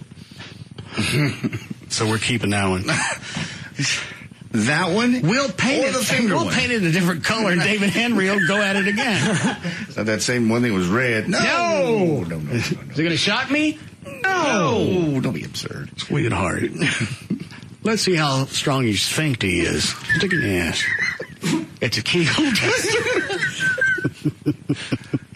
Just tell him it's a prostate exam. You're not getting rid of the pans, are you? Frying pans? Uh-huh. Yes. No. Yes. We're not going to have anything for the yard sale. You guys keep grabbing stuff and what's this? I got a bunch of crap at the house. I got old radio memorabilia, and you've got to have something. I have a ton of stuff that you've stolen from stations in the past that can sell other than weenies. I haven't stolen anything. A lot of this stuff simply was not being currently used by the administration. A lot of that stuff was in the prize closet. Well, we broke into that. And then, what? And you didn't take those things. They weren't going to do anything with them. That was something that we do on a regular basis. JD and me getting into the prize closet. And they had it dead bolted. Double locked. Yeah. But you could knock the ceiling tile out and crawl over the ceiling. Never figured it out. Where's that stuff going? No clue. The lock hasn't been tampered with. The door hasn't been jimmied. How are they getting in? We got the locks changed. We climbed over. It's like your own little Price is Right. It was nighttime. Yeah, we had from midnight to 6 to do whatever we liked. Yeah. JD would watch out. I'd climb over the ceiling, go get the stuff. Split the booty. All right. You ready to finish news, Dan? Sure. Okay. All right. You want a legal ID here? 6 o'clock at KLLI, Dallas, Fort Worth, Texas. Dan O'Malley's here with news. Thank you, Russ. We do have audio that accompanies this as well. A bicyclist tells Fort Worth police 105. He's seen a couple of bobcats roaming the city's east side. Raymond Jones spotted the animals along Etterville Road near East Chase Parkway. They got a light gray coat. They're about this tall and they big. It might be bobcats. Then again, you know, they're attacked too. It look like a mountain lion to me. Could be cougars. No, I don't think it's cougars. They were wearing jewelry. No, just bobcats. One of them came through, had great big teeth, claws. Really? Bought me 3 drinks. Bobcats. How many have they spotted? Was it just this one? So far, it's just the one from this report. Several police officers found a possible den in a creek bottom, but couldn't find any animals. That's where they normally go. Creek bottom? A den. A den. Well, yes. Normally, you call it something like X's and O's. God. Give out our hangout. Martini Ranch. Yeah. Ringer. They got a light gray coat. They about this Look like it come from Saks. tall and they big. They might big. Great big. Might be bobcats. Then again, you know, they're attacked too. It look like a mountain lion to me. Saves a mountain lion. Wearing school teacher glasses. Hand pulled up. It was hot. This is just a bobcat. Loose. In Fort Worth. Okay. Got to find that cougar, dude. For the safety of us all. It was sad that night. We went into one of the alleged MILF hangouts. Nobody bought us dick. What night was it? Like a Wednesday or Thursday. It was Wednesday. Yeah, well, because they said normally Friday, the weekends aren't the times where they're packed. No. The middle of the week where they go out. Well, husbands are on trips. Right. Husbands are out of town, so you hit them, Monday through Thursday. We sat at one table, and you would just see them come in and scatter throughout the club. Not one freaking drink. Here we are, a bunch of guys. We ain't got can't wait for you. We sure are horny for some cougars, right? Who all was it that was with you? It was after, JD, you didn't go, right? I didn't go that night, no. It was after band practice, so it was a lot of guys in the band. Okay, then I can possibly see it. What's that mean? Ooh, CNN.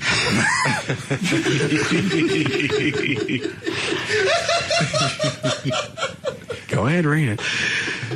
Work hard, get promoted, succeed in your new post, and eventually you'll start earning the big money.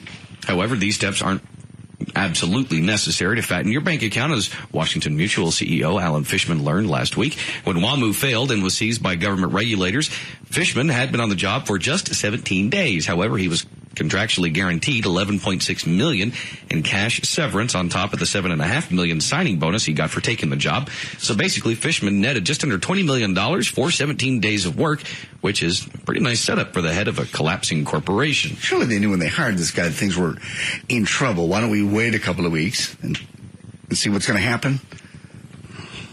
What was it? Excuse me a second. Didn't Warren Buffett just put money into, was it GE today? Yes, about $3 billion of GE. That is genius of a scam. Why? He shoves money into a company. They know that Warren Buffett has stuck money into it. Everybody's going to invest. He gives it a week, and then he turns around and sells it. What did he buy a couple of weeks ago?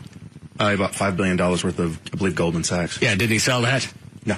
I thought he did, and made a profit. I don't think he sold it yet. I may be wrong then. But it's still the perfect way, because obviously they know that he's got the best handle on the economy. Why would he stick all this money into GE? He has faith in the company. I'm sticking all my cash in there. Obviously, he knows something I don't know. What is it, Gavin? What's your problem? I don't know. Why would you do that to me? You're going to have to help me out. Why are you leaving death threats on my cell phone? When did this happen? Today. What time? About 5:30. I've been on the air. Well, obviously during breaks, you're leaving death threats on my cell phone. I sent it to you so you can listen to it. And you know it's me for what reason? I damn well know. It's just listen to it, and I'm going to prove that it's you. Just listen to the first part. It's you. All right.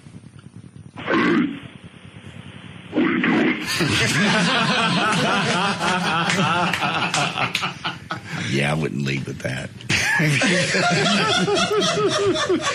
He'd be like Dan going, really?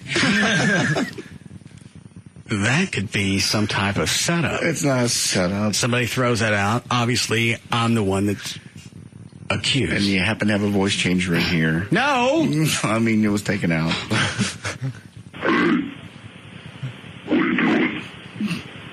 I'm contacting you because someone has paid but not been terminated. If you give me a check for $45,000, I will call off the termination. Can't even understand it. Call off the termination if you give me $45,000. Well, I guess you can. Send you documentation of the request to have you put down. You don't call nobody, you don't tell nobody nothing. You keep your big ass mouth shut, and you give me my money. I don't think I called the law, but I'm watching your ass. So what are you doing? Give me my money. Welcome to the studio.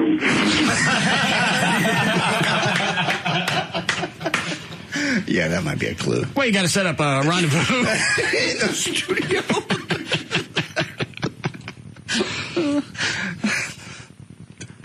Again, you got no proof. Oh, the evidence is so overwhelming. Why would you do this?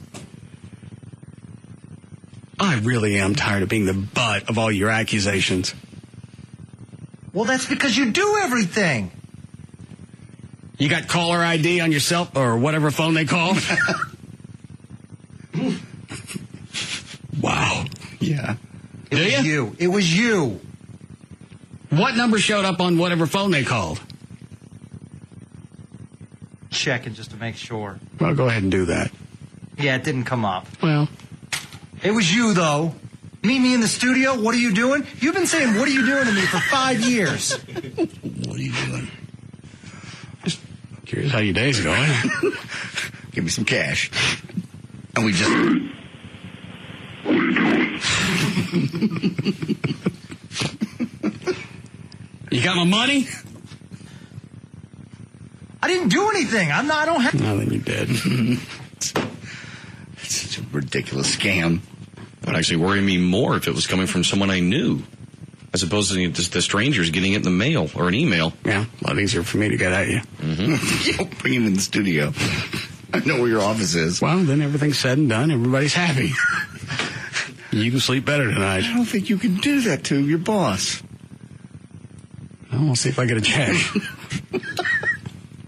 Money says you don't. You still don't know that was me. That could have been Buffalo Bob. Why don't you call the law on Bo Roberts? Maybe he's going to send a ninja.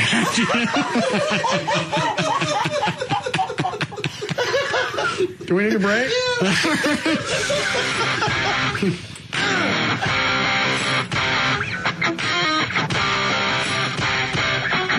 We'll be back to the Russ Martin Show. Listen what I say.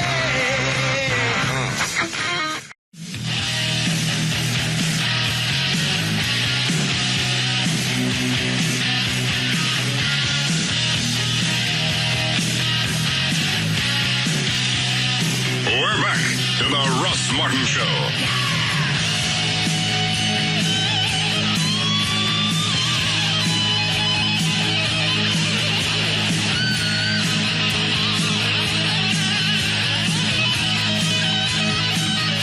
You're not going to do traffic? Oh, it's after. After what? The normal time. You still here? Yes. Okay. I will do some. Do you have any? It's Dallas. I can pretty much wing it. All right, go ahead.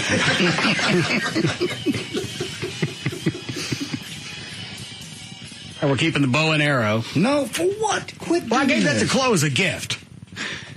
He obviously doesn't want it. It's still up here. It goes to the yard sale. All this stuff goes to the yard sale. Everything. No, the pans stay. The what does? The pans. Why? We've used those pans. If the bit comes back around, we'll get new ones. People want these ones because they're the ones that were actually used on the air. They have value. I have an emotional attachment. Just this weird. Yeah, Trey can actually tell which pan is his because it fits. That goes too. Ready, Dan? Sure. All right. What do you got? All right. Do have one problem. 35 northbound at 635. You have a disabled vehicle in the center lane. And also, since it's DFW, if you're on 35 west or east, 635, 75, 121, 114, 67, or any major highway, it probably sucks. So go home. I'm Dan O'Malley on the Russ Martin Show. Thanks, Dan. All right. Into the 50s tonight for low, probably upper 50s and 80s, maybe even 90 by Saturday. 84 currently, live 105.3. Well, why don't you give the bow and arrow a shot? We're going to get rid of it. Thank you. Well, sometimes you like to give something one last play before you donate it to the unprivileged marksman. Sportsman. So poor I couldn't buy a bow and arrow. Now, are those, I forget, are those steel tipped or the plastic ones? Oh, these are steel. Oh, all right, take that in Gavin's office. You got my money yet? What? No. How much did I ask for? I see this unfolding already. 45. You got my 45 grand? No. All right. We warned you. Oh, no. No. This go on. No, that is seriously a bow and arrow. Yeah, he's good. Russ, I'm serious. Bow and arrow's a lot harder to No, trace. Russ, I'm serious. That is dangerous. Jesus. Did you get it? No, it didn't make it. All right. Are you crazy? Yes. Chloe, no, do not. Chloe, Chloe, Gavin, Chloe, quiet. I'm warning you. Chloe, Chloe, Jesus. Got it. William Tell, eat your heart. Russ, this is a steel tip bow and arrow. Get this out of my office now. You got my money? No, I don't have your money. All right. That was just a warning arrow. Jack around, see what happens. Well, you're right. You have to show them that you mean business. Go ahead. Graphic pictures showing the devastating health effects of smoking began appearing on cigarette packs in Britain on Wednesday as a part of a government initiative to deter people from picking up the habit. The new warnings include a picture of a red bulging tumor on a man's neck, brown and yellow diseased lungs, and a flaccid cigarette to highlight smoking-related impotence. British government regulations introduced last year require manufacturers to start printing the warnings on cigarette packs starting Wednesday. The picture warnings will replace the existing written warnings, which warn smokers in brief, bold phrases about the dangers. Are they going to do this on the skull cans? They don't mention that as far as in Britain. They're luckily there's not enough room. Mm-mm. Why wouldn't there be on the bottom of the can to have a big old picture of somebody's jaw rotting away and their tongue gone? I don't look at the bottom of the can. Because they're plastic. You can't print anything on there. Put a label on anything. The top, what's the top made of? That's where the brand name goes. Well, if the government tells you to put a nasty picture of what it's going to do to your jaw or your lip or your tongue. All right, the obvious argument is, why don't you do it with anything else that's damning? Well, obviously they're starting off with smoking because they can control that, and they will. I heard. How did tobacco become the poster child for addictions? Because all of a sudden everyone, who were smoking and, decades ago, they started getting sick. The state started going, okay, you're sucking fumes in your lungs. Common sense says, yeah, you're lighting something on fire and sucking on it. It's bad for you. But the state started spending up, hundreds of millions of dollars in health care on these people, and so the states wanted their money back. Didn't they add things to tobacco to make it more addictive, though? Versus just a tobacco leaf? As time has gone on, yes. Okay, there's the hook then, because... Well, you got companies that biggie size and add more bacon to make things more appealing. You got pizza places that add cheese into the middle of the stuffing. That's the same thing. It's not so why don't you stick some type of warning on the side of an egg muffin? Because I don't think they look at it the same way, being physically addicting, whereas you stop eating a burger, you don't start shaking and go through convulsions. You can eat something else. Well, and fast food and you have to eat. Is commonly known to have a lot of fat in it. Yeah. So why not stick a picture of somebody like Big Stacy on the side of an egg muffin? They're going to start, one of the restaurants is going to start, we have the story, start putting calorie and fat content on the actual menu, including eventually, they say, the drive-thru. If you really need to be told... You already know. In fact, a lot of people don't want to know. No, certainly don't want to know. I looked at the little snack wraps at one of the locations. I won't mention which one. And little just chicken and a small tortilla. I thought, well, that's probably 150 calories. And probably good for it. Let's get some lettuce in there. I looked it up. You might as well be eating a cheeseburger. Oh, taquitos. Taquitos. Remember those? Sure. There was I had no idea taquitos are just obnoxiously loaded. 39 grams of fat. But if it's on the menu, people will have a tendency to look at that and go, yeah, give me 3. Well, you're also going to compare to everything else on the menu. Well, maybe you can make better choices. There are going to be better choices, but if I'm going in someplace and I want something stuffed with cheese and a lot of extra meat on top of it, I'm not going to look at that and opt out for some yogurt with fruit now. Or salad with the Easter grass on top. You're certainly not. If you want to go in and have a double stuffed, the one that it makes me hungry for it. The thing Taco Bell, they take every ingredient they have in the restaurant and they put it in 2 flour tortillas and fold it all up. And I've had that. God. That thing's good. Oh, it really is. What's it called? It's called Get Fat Quick. I don't even know. I really don't even know the name of it, but it's burrito and it's a tostada inside of it, and it's beans and it's rice and it's cheese and it's chicken and it's steak. It looks kind of like like a Mexican version of a calzone. Yeah, like a calzone. That's what it looks like. Yeah, I think it's called a double stuffed burrito. Oh yeah. What's fat's in it? All of it. I really don't know. I'm sure it's probably. I'm gonna guess one of them's probably got 40 grams of fat and probably at least half of that saturated minimum, and I'm probably shooting low. So you have one a week. You could do anything. It's not going to damn your diet in 7 days. You can do anything in moderation. You can give yourself one day, but people don't do that. They have a tendency. If you want to do that, you have one a day, or you go back the next day and you have a couple bean burritos or And why do they think posting calories on the side of the building, if people really cared, they'd have looked it up ahead of time? I'll tell you why, because what it's going to do is if and when, and it'll come around, the lawsuits come, they'll be able to stand back and go, I want you to take a look at our menu. Well, and that's right. And we're posting the caloric value along with the fat, the saturated fat. That's exactly what it is. If you feign any ignorance, you've got no defense. Well, there's precedent, though. I mean, that's been tried before unsuccessfully. There is an appellate court case that speaks to that issue. How do you charge someone with selling you food with fat in it? Well, it's, the fact that they're knowingly putting a product on the market that they know or should know causes health problems and should be held anything with liable. fat in it's going to have the potential is going to be there to have health issues if you eat it all the time. It's like when the Wild Chips came out, they said, well, that gives you the squirts. Yeah, if you eat a couple of bags full of Olestra, your grunt's going to run out on you. Same thing happens if you eat too many nanners. I understand that. So how come no warnings on the nanners? Again, it's just a matter of time. Well, this is a state law. This isn't just one restaurant. This is a state law in California they're enacting. It says if you have over 20 restaurants, as far as chains go, if you have over 20 in the state. So this wasn't a voluntary thing? Who's doing it? California. Who's doing it? Which part? You have the menus. You have Taco Bell and KFC. That's what I'm asking. Okay. Is it voluntary or? They are doing it. So far, it's voluntary. That's what I'm asking. Nationwide, yes. But it's an edict that's coming down from the state. In California, yes. If you have more than 20 restaurants in that state, you have to put all the calorie information next to every item on your menu. So if you've got a smaller franchise, you don't got to tell them what's in it. Right.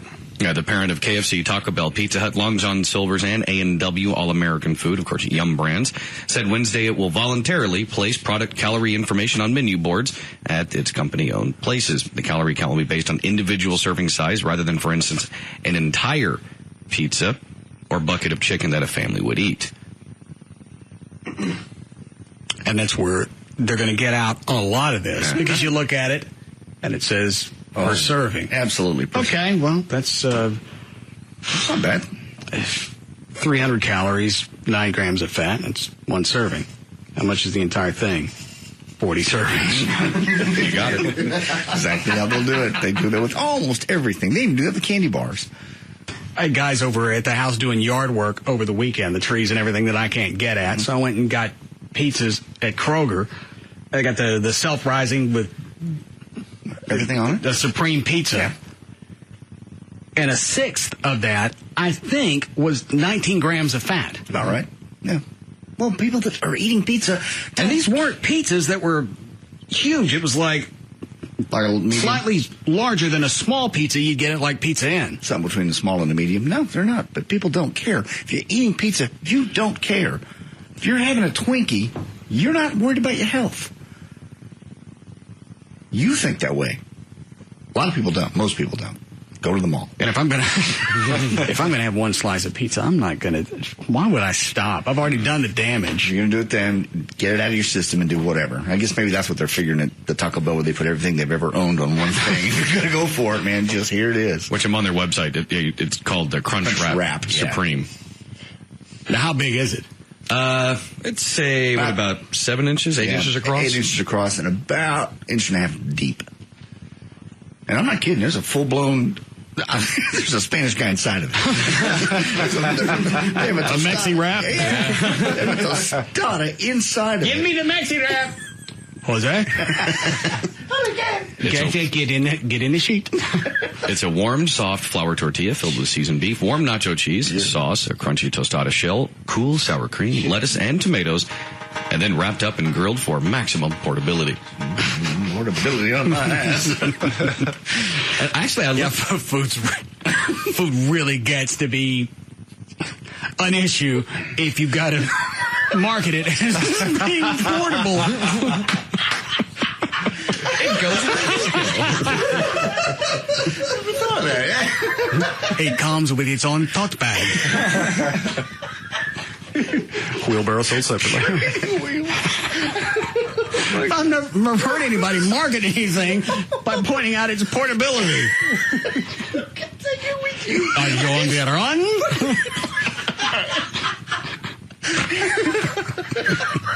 Perhaps rubbing the place.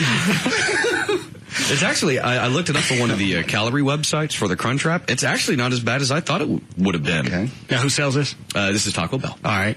Very fine establishment. Total calories is only 560. And I figured it would be easily 1,300. That's what I thought. And after having one once. How many grams of fat? 24. For the entire thing? For the entire thing. How much is saturated? Only 8. That's not bad at all. What I thought it would be. That's what I'm saying. And it says... Sure that's just it one, says not half a one. It's serving size 1 wrap by 9 ounces. Okay. Those things at KFC, the bowls. What bowls? They have those bowls at KFC. Probably the only thing that's low fat. Actual plastic. The total carbs is 68. What do you expect? It's 2 huge tortillas, protein, 17 grams. Sodium's a little high, but then again, anything at a fast food place is going to be high in sodium. Okay. Well, it's not as horrendous as I thought it would be. I thought that's half of what I thought it would be. Yep. Perhaps I'll try one on the way home. They're portable. All right. Makes it easier to burn the calories you're eating at the time. I love that. How'd you get that home? It's got wheels. It came with them little plastic moving buddies. You slide it across the floor.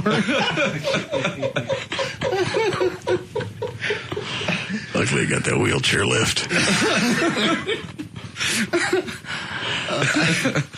We okay? Yes, we're okay. All right. Ready to finish news? I am. Go ahead. Evaluating a West Virginia man's claim that a Frederick County surgeon stapled his butt shut. A jury Tuesday in U.S. District Court, of course, told the patient he was full of it. Ruling in favor of Dr. Manuel A. Casiano, the jury's verdict brings to a close the 2007 lawsuit filed by Ronald Watkins and his wife, Brenda. So did he not actually insert staples into this guy's a-hole? No. No, he did not. Apparently, it did swell after the surgery, so it was shut, but it was not because the guy stapled it shut. Yeah, in his suit, of course, he said he went to the doctor for a rectal polyp to have that removed during an examination and exploratory surgery several days later. Watkins was notified. Casiano had stapled his rectum shut, according to the suit. Watkins complained the botched surgery permanently impaired his bowel functions and had a negative impact on his marriage. Casiano's lawyer said Watkins' bowels became swollen shut, in part because of medical problems with his own doing, including his 2-pack-a-day smoking. In the medical world, we call that the poochie butt. This is your defense? That's what it is. No. It's just blowing the kisses. Poochie butthole. Yeah. What's wrong with you? I just slipped out. You get far too comfortable at this job. Did you actually say the entire B-hole word? I stopped just short of the last T. Well, congratulations. Damn. A Westchester man says he was only following what his car's GPS navigation unit was telling him to do when he drove his car. You don't even have to finish. All right. He drove into a wall, off a cliff, into a bridge abutment. Keep going. Into a train. Yes. Thank you. He says he was only following what his GPS unit was telling him to do when he drove his car onto train tracks and then got stuck. The man and his son tried to unjam the car, but they couldn't. A few minutes later, a Metro North train slammed into the car. Police say that drivers need to pay attention to the road, not your GPS. Turn right into the Southern Pacific. Already. Left, Clyde. If people really get that engulfed in a GPS where they lose track of their surroundings, if it's night, especially if a train's coming. If it's night and you're lost, you may be just, it says turn right. You may turn right. Headlights. Well, I think the train track. I think the train came along a few minutes later. Still to see the train. Yeah, you see the and tracks. Yeah, the tracks most importantly. Probably the warning lights on each side. That would be a clue. Train's coming at us and it looks portable. Go ahead. Joy Sartan was either a harried single mom on her way to pick up her 4-year-old son after work or a suspended driver who tried to bribe her way out of a ticket after a Portland cop stopped her. A jury decided the latter, despite Sartan's explanation that she pulled $270 in cash out of her bra only because she was trying to pay the ticket right there on the spot. The 25-year-old, who was modeling lingerie for men in exotic tan that night, says the cop who stopped her assumed she tried to bribe him because he had a bias against her business. The officer, on the other hand, says Sartan blatantly asked him to take the money and forget that he ever stopped her. Well, you're paying the fee. Who's ever paid a cop on the side of the road other than in Mexico? You're still paying the fee. How much did she offer him? $270. What'd she get stopped for? I don't remember exactly what it was. She rolled a stop sign and was pulling that out. Yeah. What does that cost, Everett? Depends on where you are, but that's a reasonable fee. Especially since it's not going to go on your record. You don't give it to the cop. You don't offer it to the police officer out of your bra. She just wanted to handle things right there in Brainerd. Yeah, she wanted to handle things all right. Yeah, she was on suspension. She had 4 days left of her suspension for earlier drunken driving. Probation. So it's going to cost her a lot more if this ended up being a ticket. And he wrote her a citation for driving while suspended and, of course, for the traffic infraction. And he said he was going to have her car towed. Okay. It'd be anal. Hold on. What are those, Alfie? Hold on. Yes? Those are about the doctor that stapled the guy's bottom shut. What was the doctor's name? Cassiano. All right. Yes, David. Yeah, it's kind of weird that the guy's last name means almost anus in Spanish. Is that what all the other calls are, Alfie? I should have known. Almost. I almost shut it. There was no staple.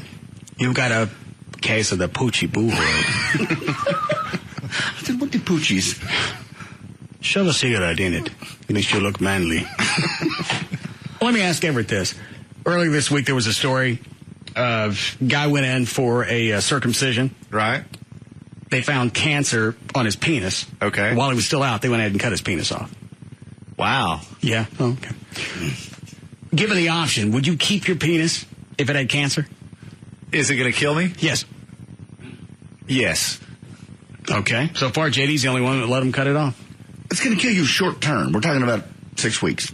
Okay. You're gonna keep it and die. Yes. It's beyond me. I don't know why you would want to go on and not have your penis. Granted, it's horrible, but there are more things to life than just that. It's a big part of life, but it's not all there is. But you're still going to have your balls. You're still going to have testosterone, everything else. They left his penis. They cut his penis, left his balls. So, again, you look like a Chevy trailer hitch. Well, only when you walk around with your pants off. Nobody else knows. But everybody's going to know that you're the hatchet wound man of the neighborhood. Well, they'll be happy that I'm still alive and in the neighborhood and watching my children grow and doing all the other wonderful things that life's not just about your business. It's a big part of it, but it's not all there is. That's the whole driving force behind being a male is your penis. Whether you act on any of it or not, you driving down the road, you see a chick on the sidewalk, you pop a curb because you're looking at her thinking, I could screw her, even though you don't. I know that.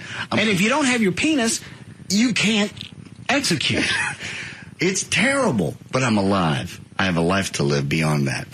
Without your manhood, without your hood ornament, without the symbol of your testosterone. Absolutely, but I'm still have all you got is a couple of party favors hanging under your gash. And the only person that knows about it is the person that loves me more than just for my business. You could never have an orgasm ever again. I'm saying, and if you did, it would be damn messy. And it would just underscore your deformity. I got it. It's horrible. But I would have to find someone that loves me just for me. Good luck. Nice. All right, we'll be back.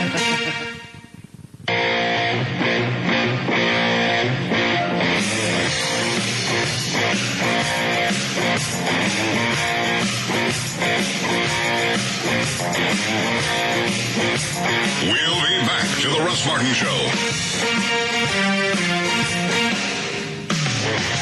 Contenders come and go, but there's only one afternoon champ. The Russ Martin Show.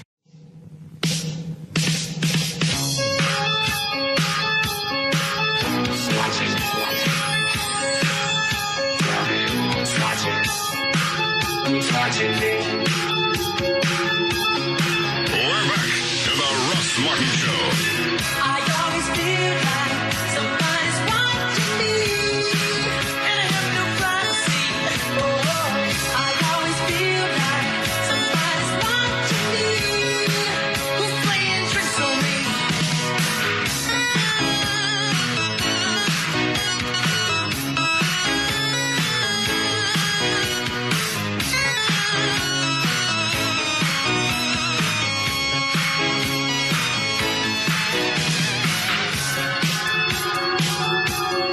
Which ones? JD's clips from yesterday about him describing or hurling his insults. Oh, we have so much more news that is contemporary and to get to today. Things that are happening in the world. We don't need to go back and rehash this stuff that's not even real. All right, well, let me check with Dan. Dan?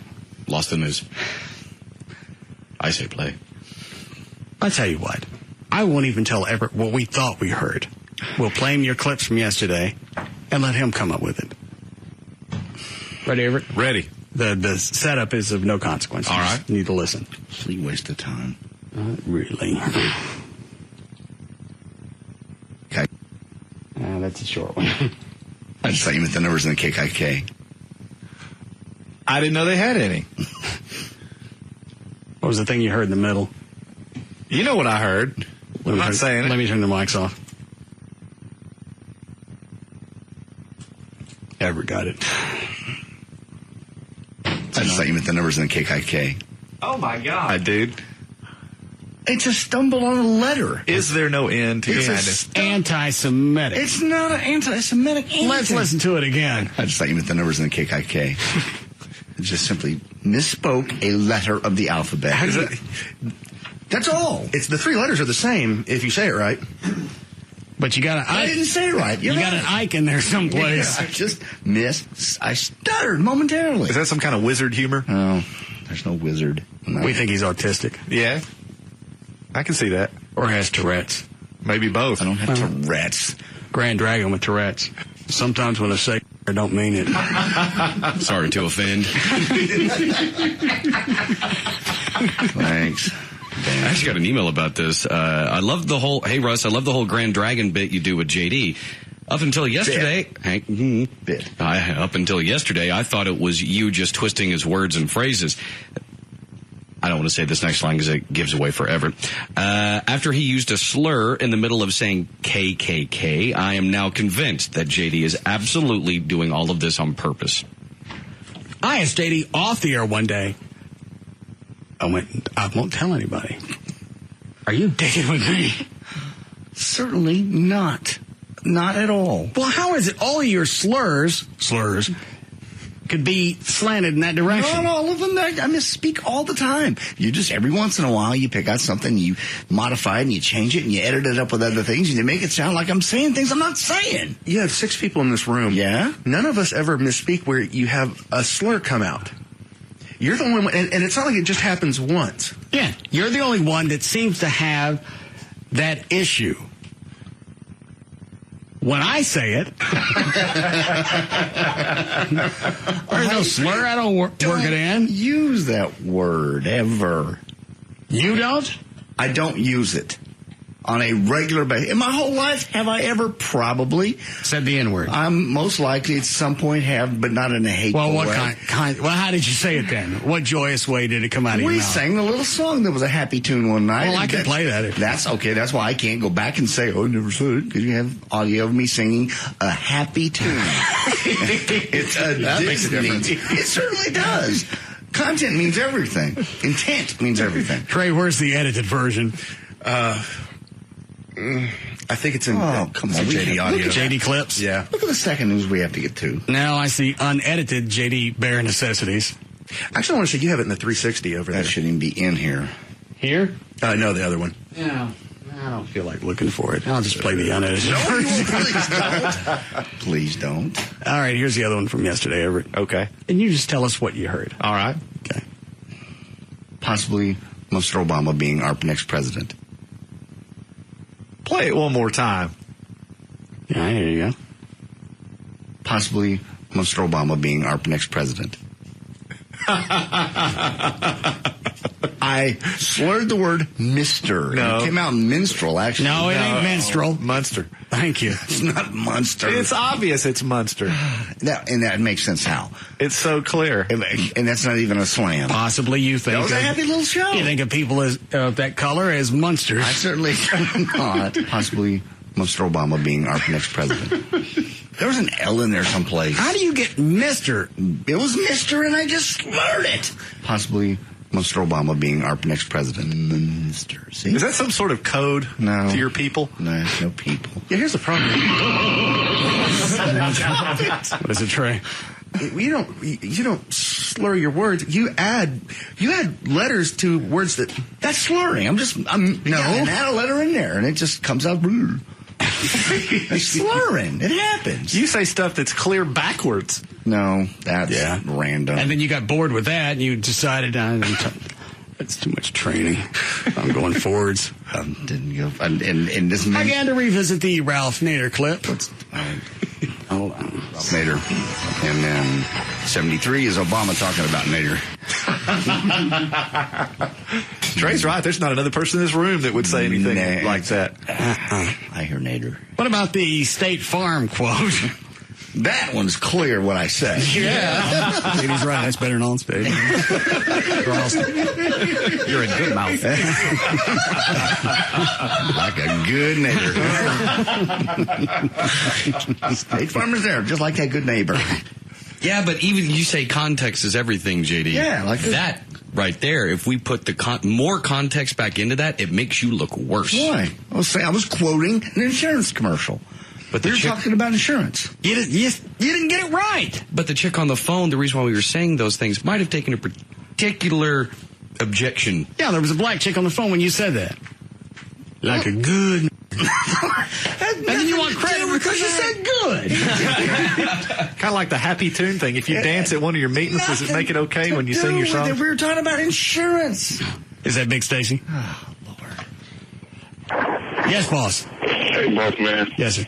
I have a question for Everett, and obviously this is no reflection on your show at all. I love your show. Thank you. But Everett, is it possible to sue a radio personality for violating my civil rights as an African American? Yeah, as a matter of fact, you'll be able to sue this one in the county lockup before too long, because not only is he going to be selling dildos, he probably has warrants out for his arrest on bad checks. So I would just have the subpoena served at the county jail. So we can turn this into a hate crime. Absolutely. And will you take the case, Everett? Unquestionably. Anything I can do to get it to you. Okay, I'll be sending you an email. Thank you, sir. You're very welcome. How have I violated anybody's civil rights by slurring? That's exactly what they're called. Racial slurs. I don't mean racial slurs. Just simply misspeaking is not anyone's civil right. JD, are you available for a deposition next week? No, I'm certainly not. Keep your... You won't need one. Just take a sound clip. Yeah, right. Rest my case. JD's right. That's better than on stage. You're in good mouth. Like a good neighbor.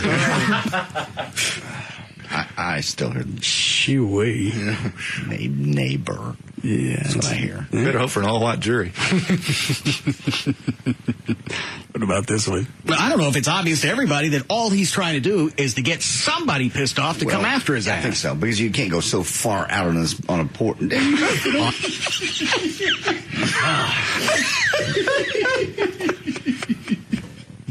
Board is what I was going to say. No, not a chance. On a what? what? On a board. Oh, okay. Oh, you said a port. I didn't say any such thing. Yeah, I think you did. No, I didn't. I think porch came out of your mouth. I didn't. I'm bored. Look at Dan's eyeballs. I don't want to see Dan's eyeballs. Quit looking at me, Dan. A porch. No. Say it. Bored. You want to go out on a porch.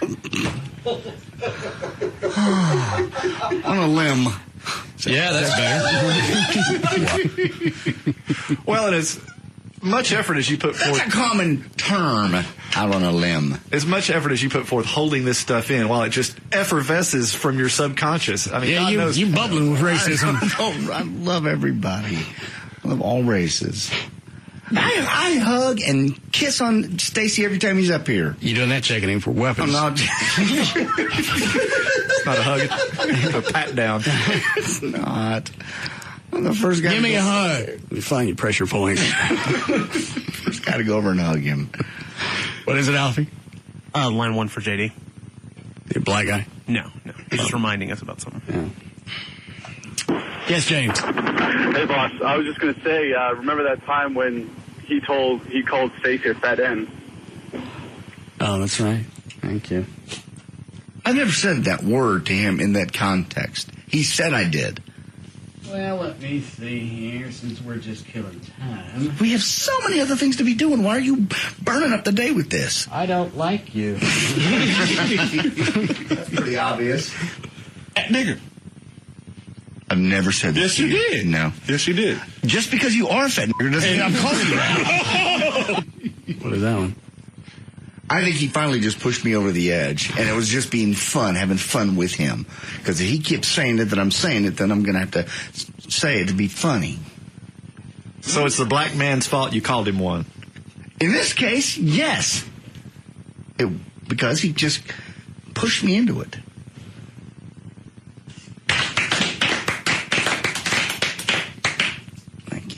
So black people made you hate them. I don't hate them. I don't hate them. I don't. All right. You just called them bad names. He said that I said it. Long before I said it. All right. We got anything else to finish with? Oh, my God. Yeah, where was that one? Police said a man was arrested after he tried to siphon gas from a van. The man, who was visiting friends, went to drive home early Saturday, but realized he didn't have enough gas in his SUV. So police said the man tried to siphon the gas with help from another woman, but he couldn't see how much gas was actually in the container. No. All right, go ahead, Mo. So he used a lighter to take a look-see. Nearby residents decided to call police after a blast of fire burned his hands and face. Right after he said, "Oh no." It looks like it's about half. Oh no. Well, I can see it now. I was right, it was full. Were they drunk? It doesn't say. Those kids out in West Texas, that only happened 4 or 5 months ago. They had those big storage things full of oil, and they were, why are they even getting in them? I'm not sure, but they did. They pulled the top off, and they were laying flat belly on it, and they put a light all the way down into it and blew it up. And that fire lasted most of the day. They had to call in people, fire departments from all over. Yeah, to show them how stupid they were. It was a storage tank. Oh, they got I think maybe one of them was killed, but I know they get severely injured. That normally happens. Yeah, this is a storage tank. Fire. Yeah. Get a flashlight. No, I got a lighter. Heck with it. All right. Is that it? Sure. Okay. Well, you want to give your bow and arrow shot again before we sell it at the yard sale Saturday? Sure. What about Randy Quaid? Oh, the Randy Quaid clips from earlier, since it's his birthday. I would actually enjoy that as well. Why? Because I love Randy Quaid. He's if you think about it, he's one of the few actors, if you see him in anything, you just start to giggle before he says anything. Because you know it's going to be good. And that's the only reason I tolerated the vacation movies, because Randy Quaid was in them. Absolutely. Well, that's because he made them. The most innocuous line. All right, go get him, Flo. Gavin.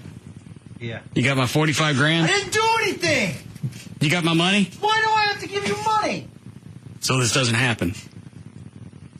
Stand still. No! Get that phone out of the way! What? No! Russ! I swear to God, this is absolutely ridiculous that you take a weapon in here. That is ridiculous. A bow and arrow with claw. You're sensitive. All right, you ready to go, Dan? Yeah. Like Gavin realizes Chloe's just as likely to hit himself with that arrow as he is Gavin. For more information on the Russ Martin Show, including pictures, videos, and more, go to russmartin.com.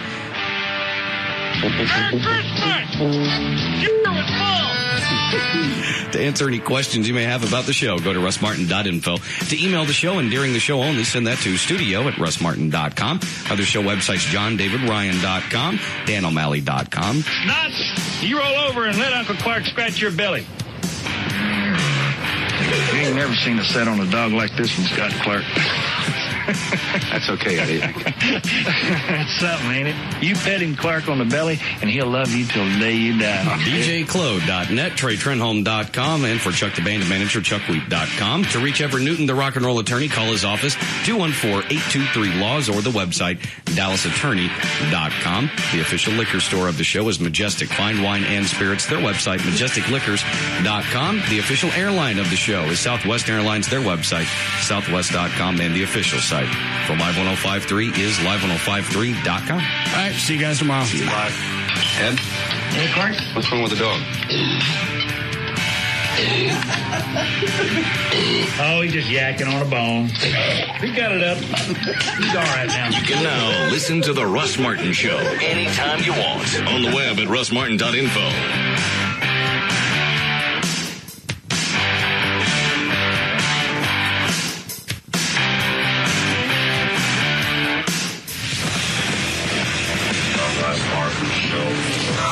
The Metroplex.